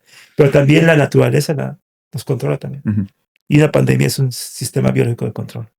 Se ve horrible, o sea, lo puedes decir así descaradamente cuando no muere nadie querido, pero ya que muere alguien querido tuyo, ya eso adquiere otra dimensión terrible. Están evolucionando los métodos diagnósticos. Por ejemplo, durante la pandemia no había manera de diagnosticar el COVID. Yo estaba en la UADC y me dijeron... Todo era muy nuevo. Está en el teléfono el subsecretario de Salud. Quiere hablar con usted. Doctor, mira, necesitamos que nos ayude. Necesitamos hacer un método diagnóstico para el COVID. ¿Tiene usted microscopía de fluorescencia con anticuerpos? Pues tenemos un microscopio, pero no tenemos anticuerpos para eso. ¿Qué más tienen? Digo, pues tenemos una máquina de algo que se llama reacción de polimerasa en cadena que puede hacer diagnóstico molecular. Pero no tenemos presupuesto para comprar los reactivos. Nosotros te apoyamos. Entonces, en un espacio de 3 días, la Secretaría de Salud nos dio apoyo económico para que esa máquina que tenemos en la Facultad de Medicina se convirtiera en la única dispositivo de diagnóstico del norte de Baja California. Ahí nos llegaban las muestras de Seguro Social, las muestras del Hospital General, y ahí hacíamos diagnóstico de COVID. Y yo pensé, ok, esto dentro de 3 años va a ser esto ubicuo, o sea, va a haber un montón, y no. Sí hay laboratorios estatales que tienen capacidad de diagnóstico molecular, pero no se ha llegado al nivel que se requiere. Varias cosas me han permitido como darme cuenta de quiénes son las personas que me rodean, y una de ellas fue el COVID, y la otra es la situación actual en el mundo con las guerras que han ocurrido en diferentes partes, cómo la gente justifica de una manera inadmisible el sacrificio humano de tanta gente, o sea, por intereses puramente económicos, compaginados con algo religioso y algo de geopolítica, pero así el asunto es económico principalmente. Y a mí me causa así horror saber que hay tantas personas que seamos capaces de aceptar eso. Hay mucho ahí que explorar. Digo, en todo lo que hemos platicado, hablamos de una dimensión humana en la que sería una respuesta o una luz para poder entretejer todos esos conflictos que se van generando entre las distintas capas y usos y personalidades y gente que vivimos día a día la ciudad. Sin embargo, cuando viene Rita Segato y nos dice ya no quiero ser humana por todo esto, todas estas otras condiciones, ¿no? Sobre todo negativas. Entonces, existe como pues, aquí un punto paradójico, porque por un lado, si bien es una luz ser humano, o realmente le tenemos una sobrevaloración a la humanidad, ¿cuáles son las condicionantes para generar estas dinámicas humanas que se necesitan? Generalmente lo malo se amplifica mucho y se difunde mucho, ¿no? Pero por cada gente que hace cosas malas hay un montón de gente que hace cosas buenas. Yo en Tijuana conozco y admiro mucha gente que hace cosas increíbles, ¿eh? Pero esa gente generalmente no la conocemos. No le interesa darse a conocer. No le interesa tener una posición de estatus para poder... y no busca reconocimiento público. Además. Entonces, si salimos a esta cuadra, vamos a encontrar 60 cosas malas y 60 cosas buenas. Increíbles. O sea, entonces, probablemente la única libertad que tenemos es en qué queremos enfocar nuestra atención. Todo lo demás, así que hay un montón de construcciones, pero tu libertad genuina es en qué quiero enfocar. Entonces, si nos enfocamos en lo malo y vivimos alrededor de eso, pues tu estado emocional va a ser muy deteriorado. O sea, tener conciencia que vivimos en un mundo que tiene cosas buenas y malas es importante, pero pues hay que buscar las múltiples gentes que hacen cosas buenas y unirnos a ellas. Mucha gente hace cosas increíbles y yo me uno con ellas. A veces yo hago un proyecto y se une gente conmigo. Y no es una estructura así puesta, no es una AC, no es una organización no gubernamental, es un grupo de gentes que trabajan por el bien común que pasa frecuentemente. Entonces no estamos perdidos, nomás que hay mucha gente que hace cosas malas que se ve mucho su impacto. Y son muy mediáticos y son muy sobresalientes. Yo soy un optimista. Yo realmente, a pesar de que cuando digo cosas suenan muy fatalistas, yo siempre estoy viendo las cosas buenas. Hago cualquier cosa y siempre yo contento en mi casa. ¿Qué pasó? Y hay gente que ve lo mismo que yo y me dice las cosas malas. Yo no vi eso. Yo lo que vi fue me gustó. ¿Qué pasó? Entonces, hay un montón de cosas que estamos haciendo. Por ejemplo, con Eduardo López estamos haciendo muchas cosas para la población con discapacidad. Y yo estoy maravillado de lo que pasa ahí. Así, estoy fascinado. O sea, regreso inspirado cada que hacemos cualquier cosa con ellos. Y son gente que ha tenido retos mayúsculos, o sea, que tiene discapacidad motriz, visual, auditiva, emocional, intelectual, y que con esas aparentes limitantes son capaces de romper esas barreras, esas cosas bien suaves. Fuimos hace fin de semana con Eduardo, fuimos a los humedales a kayakear, porque la pregunta es, hay cosas que la gente con discapacidad motriz no puede hacer. Y digo, vamos a ver si podemos hacer de que te puedas subir un kayak y puedas disfrutar. Y le pregunté al final, ¿cómo te sentiste? Me dijo, creo que lo mejor fue la actitud de la gente que me rodeaba. Con la gente que fuimos era gente muy positiva. Dice, no me veían como alguien raro. Me aceptaban como era y respetaban lo que era yo y me ayudaban y hacían cosas, me quitaban todas las barreras, no las barreras físicas, me quitaban todas las barreras emocionales con su actitud. La actitud es fundamental. Yo tengo un montón de estudiantes de medicina muy brillantes, calificaciones altísimas, pero con una actitud que me hace decir, yo nunca iría contigo a atenderme, ni llevaría a mi mamá contigo. Porque es muy déspota, es muy frío, es una persona que no tiene una actitud humilde. Y hay gente que tiene una actitud muy buena, pero no sabe. Entonces, tener un médico muy humilde con mi actitud, pero que no sepa, tampoco te conviene. Entonces, es el balance entre conocer, saber. El saber cosas es importante, saber hacer es importante, pero el componente más grande es actitud. Le pregunté a un médico veterano que trabaja conmigo en la UABC, ¿tú conoces un médico, a quién escoges para que sea el mejor médico? Dice, no es el que más sabe, sino el que tiene más ganas de saber y que tiene una actitud de servicio hacia los demás y de trabajo. Pero obviamente que tiene que tener cierto nivel de competencia cognitiva y de habilidades. Entonces es un balance de las cosas. Se requieren las dos. Pero lo que más se percibe es la actitud. Ser humano es un asunto de actitud. ¿Se podría resumir en algo así? En sociedad, sí. En sociedad, sí. ¿Y en lo personal? Sí, o sea, tenías que gestionar tus propias emociones para que tú pudieras soportar tu propia actitud, ¿no? Pero sí, en general, hacia los demás, sí es importante que estés dispuesto a ser flexible, comprensivo y entender al otro, aunque no estés de acuerdo con él. Y eventualmente, que yo cuando escuché a mis amigos que tenían opiniones contrarias a mí, dije, ya entendí. ¿Por qué piensas eso? Ahora no lo justifico y no lo apruebo, no te creo, o sea, pero te entiendo. Entiendo cómo llegaste a esta conclusión. Yo les pregunto, cuando estoy de acuerdo con él, le pregunto, ¿cómo llegaste a esta conclusión? Explica. Cuando me junto con personas, le hago dos preguntas. La primera pregunta es, ¿me dice algo? Le pregunto, ¿cómo sabes que lo que me dice es verdad? Y lo segundo es, explícame cómo llegaste a esa conclusión.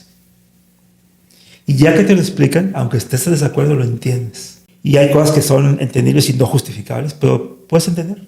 En las condiciones de vida que esta persona tuvo, es entendible que haga esto, que le dé prioridad a su bienestar económico exclusivamente. Entonces, creo que es muy importante. Ahí cuando estamos hablando con gente, yo generalmente escucho. Cuando hablo así de un montón de cosas rápidas. Pero mi mayor placer para mí es escuchar a los demás. Y mi principal enfoque es, quiero tratar de entender cómo piensa. Mi otra pregunta es, ¿cómo eras de niño? Siempre que veo a una persona me pregunto, ¿cómo es esta persona de niño? Me gustaría ver cómo eras de niño. No sé por qué razón me gusta saber cómo te transformaste. Creo que en la universidad que te mandé te puse que mi prioridad era tratar de que los niños mantengan la pasión y la curiosidad científica y la emoción de descubrir cosas. Hace poco con una amiga pensamos en hacer un camión de la realidad inmersiva. Dices, ¿por qué no enseñamos de una manera que sea sensorialmente más completa y no nada más hablada? El modelo del maestro hablando, dictando en la cátedra. Entonces estamos armando un camión para poder crear un ambiente inmersivo, para que los niños redescubran cosas que no ven. Hicimos hace unas semanas un taller de microalgas. Si tú crees que yo sé mucho, no, yo conozco gente que sabe más que yo. Invité a Eva Sánchez. Eva Sánchez, ella es médico, es bióloga, tiene maestría en oceanología y doctorado en biotecnología marina en el SCAPES. Es una amante de las algas marinas y de las microalgas. Hicimos un taller de microalgas. Entonces pusimos a varios niños a que vieran microalgas, que sacaban agua de la fuente, para que vieran todo lo que había en el mundo microscópico. Y luego en el camión inmersivo, que estamos armando, los metimos dentro del camión y los pusimos como que estaban dentro de una pecera, rodeados de tardígrados y de microalgas. Entonces eso, los niños estaban fascinados y los adultos también. Hice otro experimento social con una amiga mía, que es Alberta, que es una enfermera retirada, y le pregunté, Alberta, ¿tú dónde naciste? No, pues nací en Oaxaca. Y después me fui a estudiar a un convento a tal lugar. ¿En qué ciudad estaba el convento? En tal lugar. Lo busqué en Google en 3D, lo ubiqué y se la puse en 3 dimensiones. Y dijo, esa puerta, por esa puerta entramos, ese árbol lo plantamos junto con la madre superior. Y dije, ¿qué música te gusta? La música de tal lugar. Le puse la música y se puso a llorar. Transportada no era el lugar de antes, era una imagen 3D de la realidad actual. Pero había elementos arquitectónicos que identificaba como de su vida, con la música, con la visualización. Y el impacto fue demoledor, o sea, fue algo muy importante para ella. Entonces yo pensé, ¿por qué no enseñamos de una manera más rica los maestros? ¿Por qué le pedimos a alguien que memorice cosas aburridas? ¿Por qué no hacemos algo sensorial? Si no podemos tener el privilegio que tuviste de poder ir a un bosque y olerlo y pisarlo y verlo en 3 dimensiones, alguien que diga, pues yo quisiera estar. Le pregunté a varias amigas, ¿qué te gustaría? Me gustaría a mí estar en medio de un bosque. Nunca he ido a la selva húmeda de Costa Rica. Ahí está. Yo nunca he estado en la nieve. Ahí estás en el Himalaya. Yo nunca he estado en el fondo del mar. Ahí estás. Entonces, hacer que ellos redescubran la curiosidad que antes tenía un niño, para mí es una misión de vida. ¿Cómo le hago para que esta gente se emocione? Y no de lo que yo quiera, sino de lo que me diga. O sea, ¿qué te gusta? Claro. Y a mí me gustan las figuras geométricas. Te voy a poner figuras geométricas. A mí me gustan las catedrales. Te pongo catedrales. Buscar hacer una educación individual. Y no, el asunto es, yo creo que la educación no debe depender de las escuelas. Estoy leyendo libros últimamente sobre sistemas que desescolarizan para poder enseñar no en ámbitos escolares, sino en ámbitos más ricos en emociones, para mantener esa curiosidad viva, ¿no? Y para que tú puedas llegar lejos, lo que necesitas es nada más una fuerte motivación para hacer las cosas, y la curiosidad te puede mover eso. Entonces, yo creo que es una buena inversión que deberíamos hacer en las próximas generaciones. Invertir en la curiosidad. Sí, invertir, que tengan la capacidad de que vuelvan a sentir pasión, emoción por algo. Y que se pregunten los porqués. Yo les digo, no hay quien te aguante 7 porqués. Los humanos no sabemos. ¿Sabe? Y en ese momento hay que decir, no sabemos. Pero me gustaría saber. Lo que yo aprendí estudiando en el extranjero fue que cuando se hacía, lo importante no era responder preguntas, sino hacer preguntas. Y hacer preguntas cada vez que estaban dentro de preguntas, el por qué. Y al final te quedas en un lugar que dices, ya, hasta ahí no sabemos. Porque la naturaleza así lo quiso, porque Dios así lo quiso, depende de tu ideología. Pero te das cuenta que la frontera del conocimiento humano existía siempre. Y hay gente que no la quiere, no está cómodo. Quiere estar en los lugares donde no está cerca de los bordes. Quiere estar en los lugares seguros, haciendo cosas repetitivas, que no cuestionan, que no expanden el nivel de conocimiento. Pero si eso hubiera pasado en toda la humanidad, estaríamos encerrados en una tablita. La gente que hace grandes horizontes es la gente que se atreve a explorar por fuera de esta mesa y pone una tablita para extender la frontera del conocimiento humano. Y se derrumba la mayoría de las veces. Pero algunas veces se queda sólida y permite expandir lo que podemos hacer. Pero eso depende de las nuevas generaciones. Te lo voy a traducir en una frase que se me ocurrió. Y es, porque a mí también me gusta mucho hacer preguntas. Preguntarte a ti es como preguntarme a mí. Pero es escucharlo con otra voz. Sí. Sí, yo cuando vi te puse la mañana dije, wow. No sé qué te puse, pero la emoción fue, qué buenas preguntas. Estoy seguro que no las va a poder responder. Sí. Y la siguiente que te dije fue, te voy a dar mi opinión individual, que va a ser obviamente parcial y sesgada. Yo no soy dueño de la verdad, yo no sé. O sea, ya que escucho a otros, digo, ok, aprendí un montón de cosas. Entonces, todo lo que te dije es una visión individual de cosas que yo he vivido, que he visto, y estoy seguro que no es la verdad del todo. Es la visión que yo veo y que seguramente puede tener muchos ajustes, grandes y menores. Pero es importante escucharlo. A mí me encanta escuchar a la gente cuando habla de cualquier cosa. Yo siempre he querido pararme en segunda y revolución y hacer videoclips de la gente que pasa. Todos tienen una historia increíble. Y más aquí en esta ciudad donde la migración hace que la historia sea muy intensa. Yo creo que deberíamos escucharlos más y deberíamos recuperar eso, porque esa parte de esa capa de la historia individual se está perdiendo. Yo conozco mucha gente ya viejita que tiene historias increíbles y que nadie sabe más que ella las cosas que hace. Y sabes que hay que hacer un podcast, hay que grabarlos, hay que preguntarles cómo quieres que la próxima generación se entere de esto. Porque hay una cantidad increíble de cosas. Nos estamos perdiendo un montón de historias muy suaves. Tu esfuerzo es muy importante. O sea, es realmente lo que debemos hacer en muchos niveles. Nosotros desde la arquitectura lo analizamos como que vivimos en un mundo de memorias. Pero hay una memoria que es colectiva, que guarda los recuerdos de todos. Y que atender la ciudad desde la memoria es también entender cómo funciona. Que si no existiera la memoria, no existiría la cultura.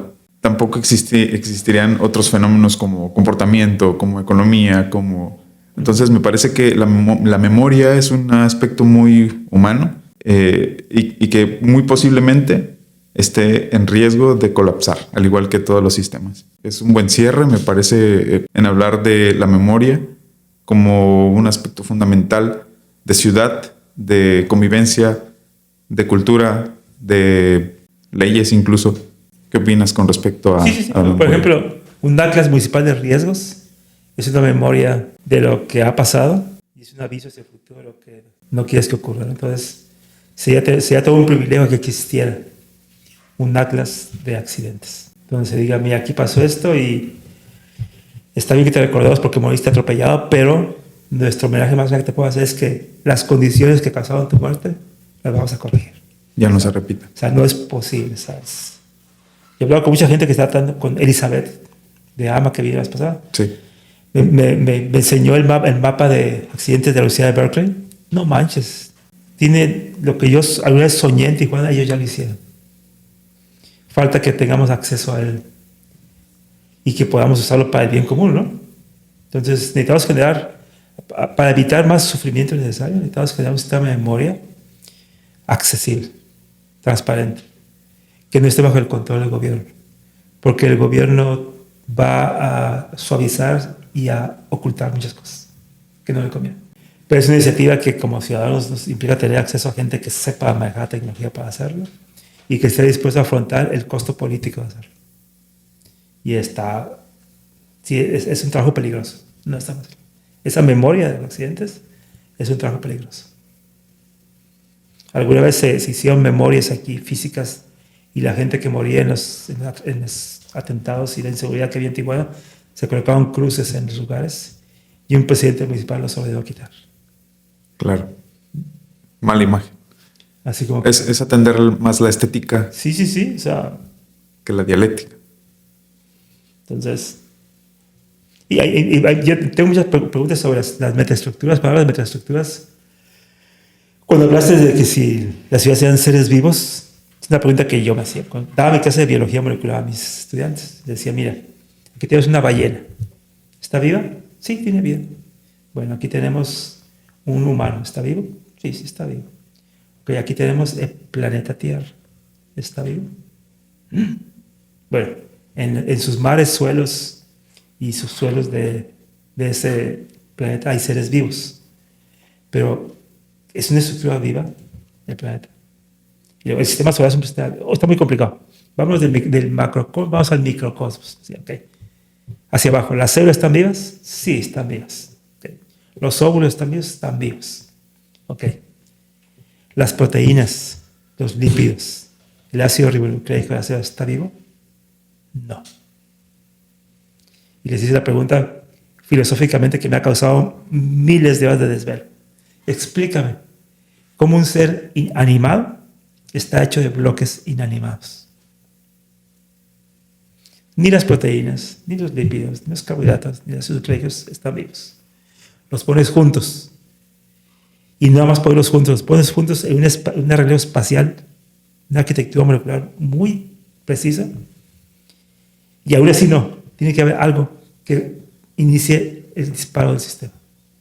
Una carga energética. Algo que no sabemos qué es, hace que ese conjunto de cosas inanimadas configure la vida. Entonces, cuando tú hablas de memoria, una metamemoria, mi pregunta es cómo funciona. Mi pregunta de toda mi vida es ¿dónde está ubicada y cómo funciona? Y la pregunta es una pregunta que desvivió a la imaginación de los seres más increíbles de este planeta. Una de las personas más inteligentes de este mundo fue Francis Crick. Francis Crick, junto con James D. Watson, y robándole la información a Rosalind Franklin, pudieron establecer el modelo del DNA. Ese es un descubrimiento mayúsculo. La estructura de la memoria genética, no manches. Saber que tiene una cierta estructura helicoidal y que tiene las bases que tiene ahí la memoria. Y que cambia y se muta y que genera variabilidad. Es que suave. Su segundo logro de Francis Crick fue establecer y conocer el dogma central de la biología molecular. Como el DNA, que es una memoria muy valiosa que no se puede sacar del núcleo, sacas fragmento de ellas en forma de RNA, y ese RNA afuera en la célula del citoplasma, los ribosomas lo convierten en proteínas, y las proteínas forman estructuras y vías metabólicas. Segundo descubrimiento junto con más gente. Increíble. Encontró la respuesta, Francis. Su tercera pregunta quedó sin resolver. La pregunta que se quiso Francis Crick, los últimos días de su vida las pasó aquí en La Joya, en el Instituto Salk, trabajando ahí. Y su pregunta es, ¿cuáles son las bases moleculares de la conciencia humana? No encontró la respuesta. Y esa es mi pregunta gigantesca. ¿Cómo funciona la conciencia humana? Y después de ahí se dio las preguntas que dice después. ¿Cómo funciona el amor? ¿Cómo funciona el rencor? ¿Cómo funciona la resiliencia? Que son metasistemas de una estructura que está aparentemente inanimada. Entonces, cuando tú hablas de memoria colectiva, a mí me cuesta trabajo conceptualizarlo porque yo soy estructuralista. Y quiero saber qué estructura tiene y cómo esa memoria colectiva adquiere información, la procesa, la almacena. Y cómo accesa la información y cómo no se pierde. O cómo la muta, o cómo la enriquece a lo largo del camino. Y yo no sé. O sea, yo tengo una capacidad muy grande de decir no sé. Mis alumnos la descubren pronto. Ahí me encanta cuando me hacen preguntas y les digo, no sé. ¿Cómo que no sabe? Usted debe saber. No sé. Déjame investigar. Investiguemos juntos. Y la mayoría de las veces las preguntas que me hacen son preguntas que nos damos cuenta que no sabemos. Preguntas sencillas, ¿eh? Así. ¿Por qué razón un girasol sigue el sol? La respuesta de por qué 1 y 2 son bien fáciles. Las por qué más grandes, los humanos no sabemos. Y a mí lo que se me hace muy estático de la arquitectura es que no se mueva y no se regenere. Cuando estudiamos la arquitectura molecular del glóbulo rojo, un día llegó un maestro, el doctor Azaro, el jefe de jefes de la División de Ciencia de Materiales de la UCSD, y nos dijo, leí su artículo sobre la arquitectura del glóbulo rojo. Me interesa mucho trabajar con ustedes. ¿Por qué? O sea, ¿por qué el investigador más famoso y que tiene más recursos de grandes investigación federales vino con nosotros? Me dijo, porque ustedes están describiendo algo que es muy importante. Ustedes están describiendo un smart material, un material inteligente. Un material que es capaz de sensar su entorno, modifica su estructura y se adapta a las condiciones. Y si tiene algún daño, se autorrepara. Entonces, el día que la arquitectura macro de los metros sea capaz de integrar sensores, actuadores con cambios de geometrías en función del viento, del tiempo, del temblor, y si sufre algún daño tu plomería, tu estructura, tus vigas, sea capaz de regenerarse, en ese momento habíamos estado en la concentración de los materiales inteligentes. Y me preguntó el doctor Bazar, en esa estructura del glóbulo rojo, dime dónde están los sensores. ¿Cómo se da cuenta que está cambiando, que hay mayor tensión, que hay compresión? La espectrina es una molécula que se estira, ok. ¿Y esa información a dónde la manda? ¿Dónde está el controlador? Pues no tiene cerebro el glóbulo rojo. ¿Cómo controlas la información? Y luego me preguntó, ¿y dónde está el actuador? ¿Cómo se corrige la falla? Y yo todavía no sé cómo responder. Entonces, en tus metasistemas grandes de memoria colectiva, mi pregunta es, ¿dónde está el actuador? ¿Dónde está el controlador? ¿Y dónde está el sensor? Y el procesador de información. Hay un libro que leí recientemente que es Epigenética, y un dato en particular me llamó mucho la atención, que de hecho me lo quedé como gran pregunta de vida, en el que dice que en el ADN solamente un 2 o 3% es cromosómico y el 98% es no cromosómico. Ahí vienen insertados de alguna manera memorias de personas pasadas. Y de los virus que los infectaron. Y de virus y de comportamientos y de cuestiones que no indefinidas completamente. Sí. Entonces me parece que en ese 98% hereditario es donde existe de alguna manera una memoria colectiva. Sí. Podría responderlo de esa forma, aunque por supuesto que no lo sé. Sí, ese pedacito de llamar antes junk DNA, DNA basura. Digo, si es DNA basura, ¿por qué el 98% de lo que les pasó a los chimpancés está en esa región? Tiene que tener funciones que los humanos no sabemos. Y hablando de epigenética, la epigenética está bien interesante. La genética es una capa de complejidad muy increíble. La capa epigenética es cómo el medio ambiente modula la expresión de los genes. Y lo que se descubrió es que tu estilo de vida, el estrés en el que te encuentras, tu dieta, el nivel de ejercicios, hace que tu DNA no se mute, nada más se quede compactado y no se pueda leer y apague los genes. O los sobreexpresa y los prenda, ¿no?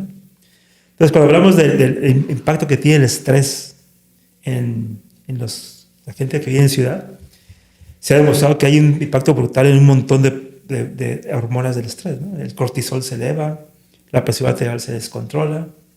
Y, por ejemplo, en estudiantes de medicina que estudian las residencias médicas, les pasa algo terrible. Las porciones los extremos de sus cromosomas llamados telómeros se acortan. Y su vida se disminuye. Su vida biológica se disminuye. Por esos 3 años que están estudiando en residencia, tiene un impacto brutal en su sistema metabólico. Sus telómeros se acortan. Hay un montón de estrés metabólico causado por las condiciones de vida que hay. Entonces... Y que además lo puede transmitir a otras generaciones. Sí. Y aparte de eso, que la información epigenética sí se hereda. Se hereda lo genético, sí, pero también epigenético. Mi esperanza está en las nuevas generaciones. Digo, Hace unos meses conocí a Marcel Carmona. Lo conocí en Bomberos, una persona muy así entusiasta. Le pregunté a Luis García, ¿quién es él? No, él quiere ser bombero, ¿ok? Pero se ve que su lenguaje es muy elaborado. Él estudió algo. Ya me fui con él y le pregunté, ¿tú qué estudiaste, Marcel? Yo soy ingeniero industrial, ¿ok? Y tengo una maestría en innovación y estoy estudiando un doctorado en ciencia de datos, ¿ok? ¿Qué quieres hacer aquí? Dice, mi mamá es doctora en psicopedagogía y siempre hemos estado interesados en cómo el estrés cambia la vida de la gente. Dice, quiero hacer un estudio de las consecuencias físicas y emocionales que tiene un bombero el someterse a ese trabajo. Es su tesis de doctorado, se va a someter a arbitraje entre unas semanas o meses, ¿no? Y lo que él midió fue marcadores de cortisol, marcadores de estrés, hizo pruebas psicológicas y midió la variabilidad cardíaca con un instrumento biomédico, midió cómo cambiaba la frecuencia cardíaca de la gente. Y se dio cuenta que en 3 meses una persona que es recluta y que entra a bomberos cambia su metabolismo hacia la descompensación de la glicemia, la descompensación de los líquidos, aumenta el cortisol y su respuesta cardíaca al estrés se altera completamente. Entonces imagínate los humanos que vivimos en esta ciudad, con este tráfico, con un trabajo que odiamos, o con un jefe que maltrata a sus empleados y que tienes que soportarlo, el impacto que tiene a nivel epigenético y a nivel fisiológico.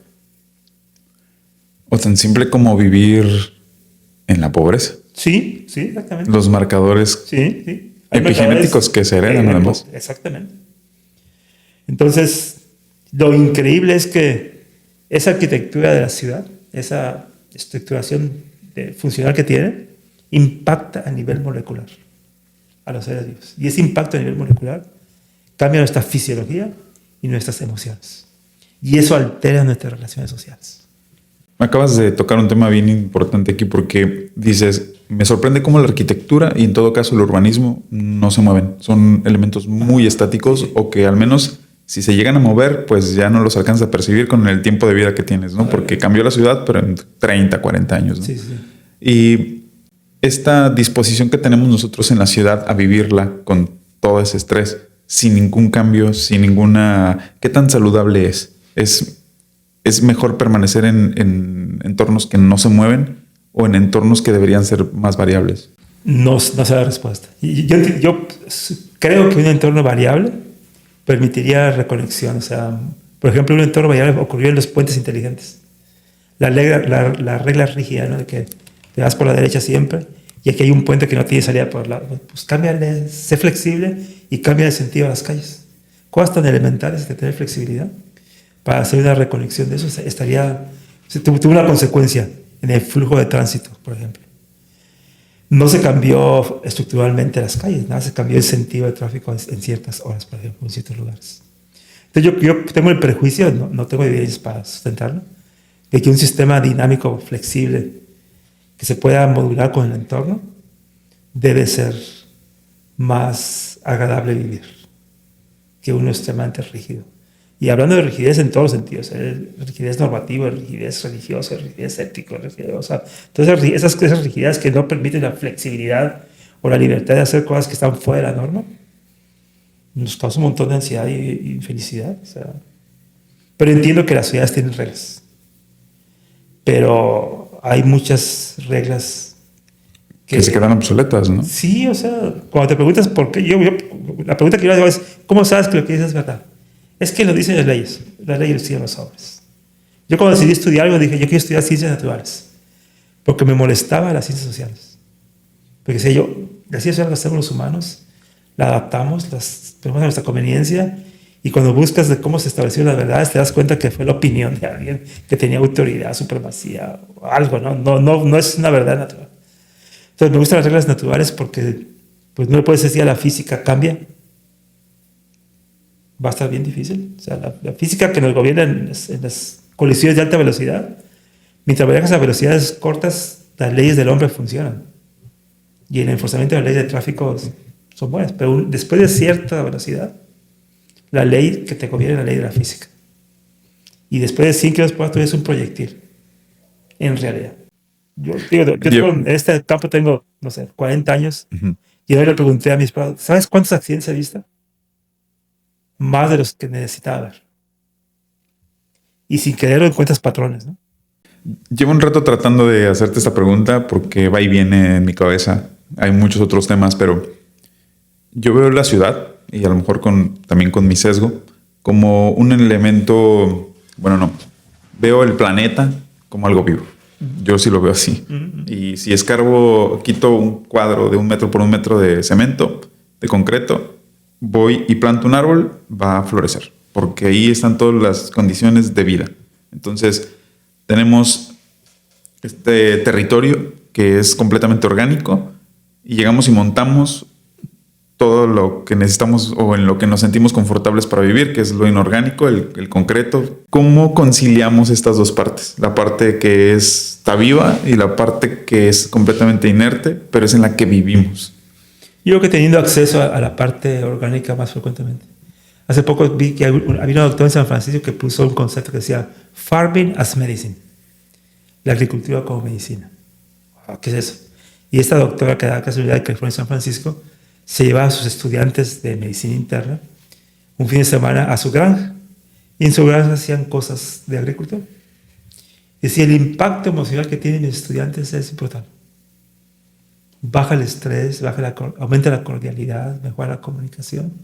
Y en ese ambiente platicamos de cosas que, saliendo del ambiente de trabajo, podemos estar en un ambiente diferente para permitir otra calidad de relaciones humanas. O sea, a mí me ha pasado un montón de cosas así, con una suerte. Yo tengo mucha suerte increíble.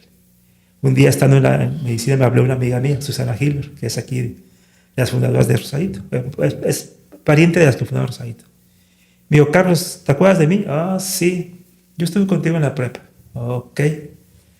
Dice, tengo una propuesta, soy muy breve. He hablado con mucha gente y me dijeron todos tu nombre. Dice, quiero poner a tu disposición una cantidad grande de metros cuadrados para que hagas lo que quieras para el bien común. Y así, ¿me estás bromeando? Le platiqué a mi esposa y me dice, ¿sabes que te estaban transeando? ¿No te pidieron que depositaras algo en el Oxxo? No. Finalmente fuimos al verano y ahí me dijo, mira, mi familia tiene estos terrenos, este espacio es para proyectos comunitarios. Dime qué quieres hacer aquí.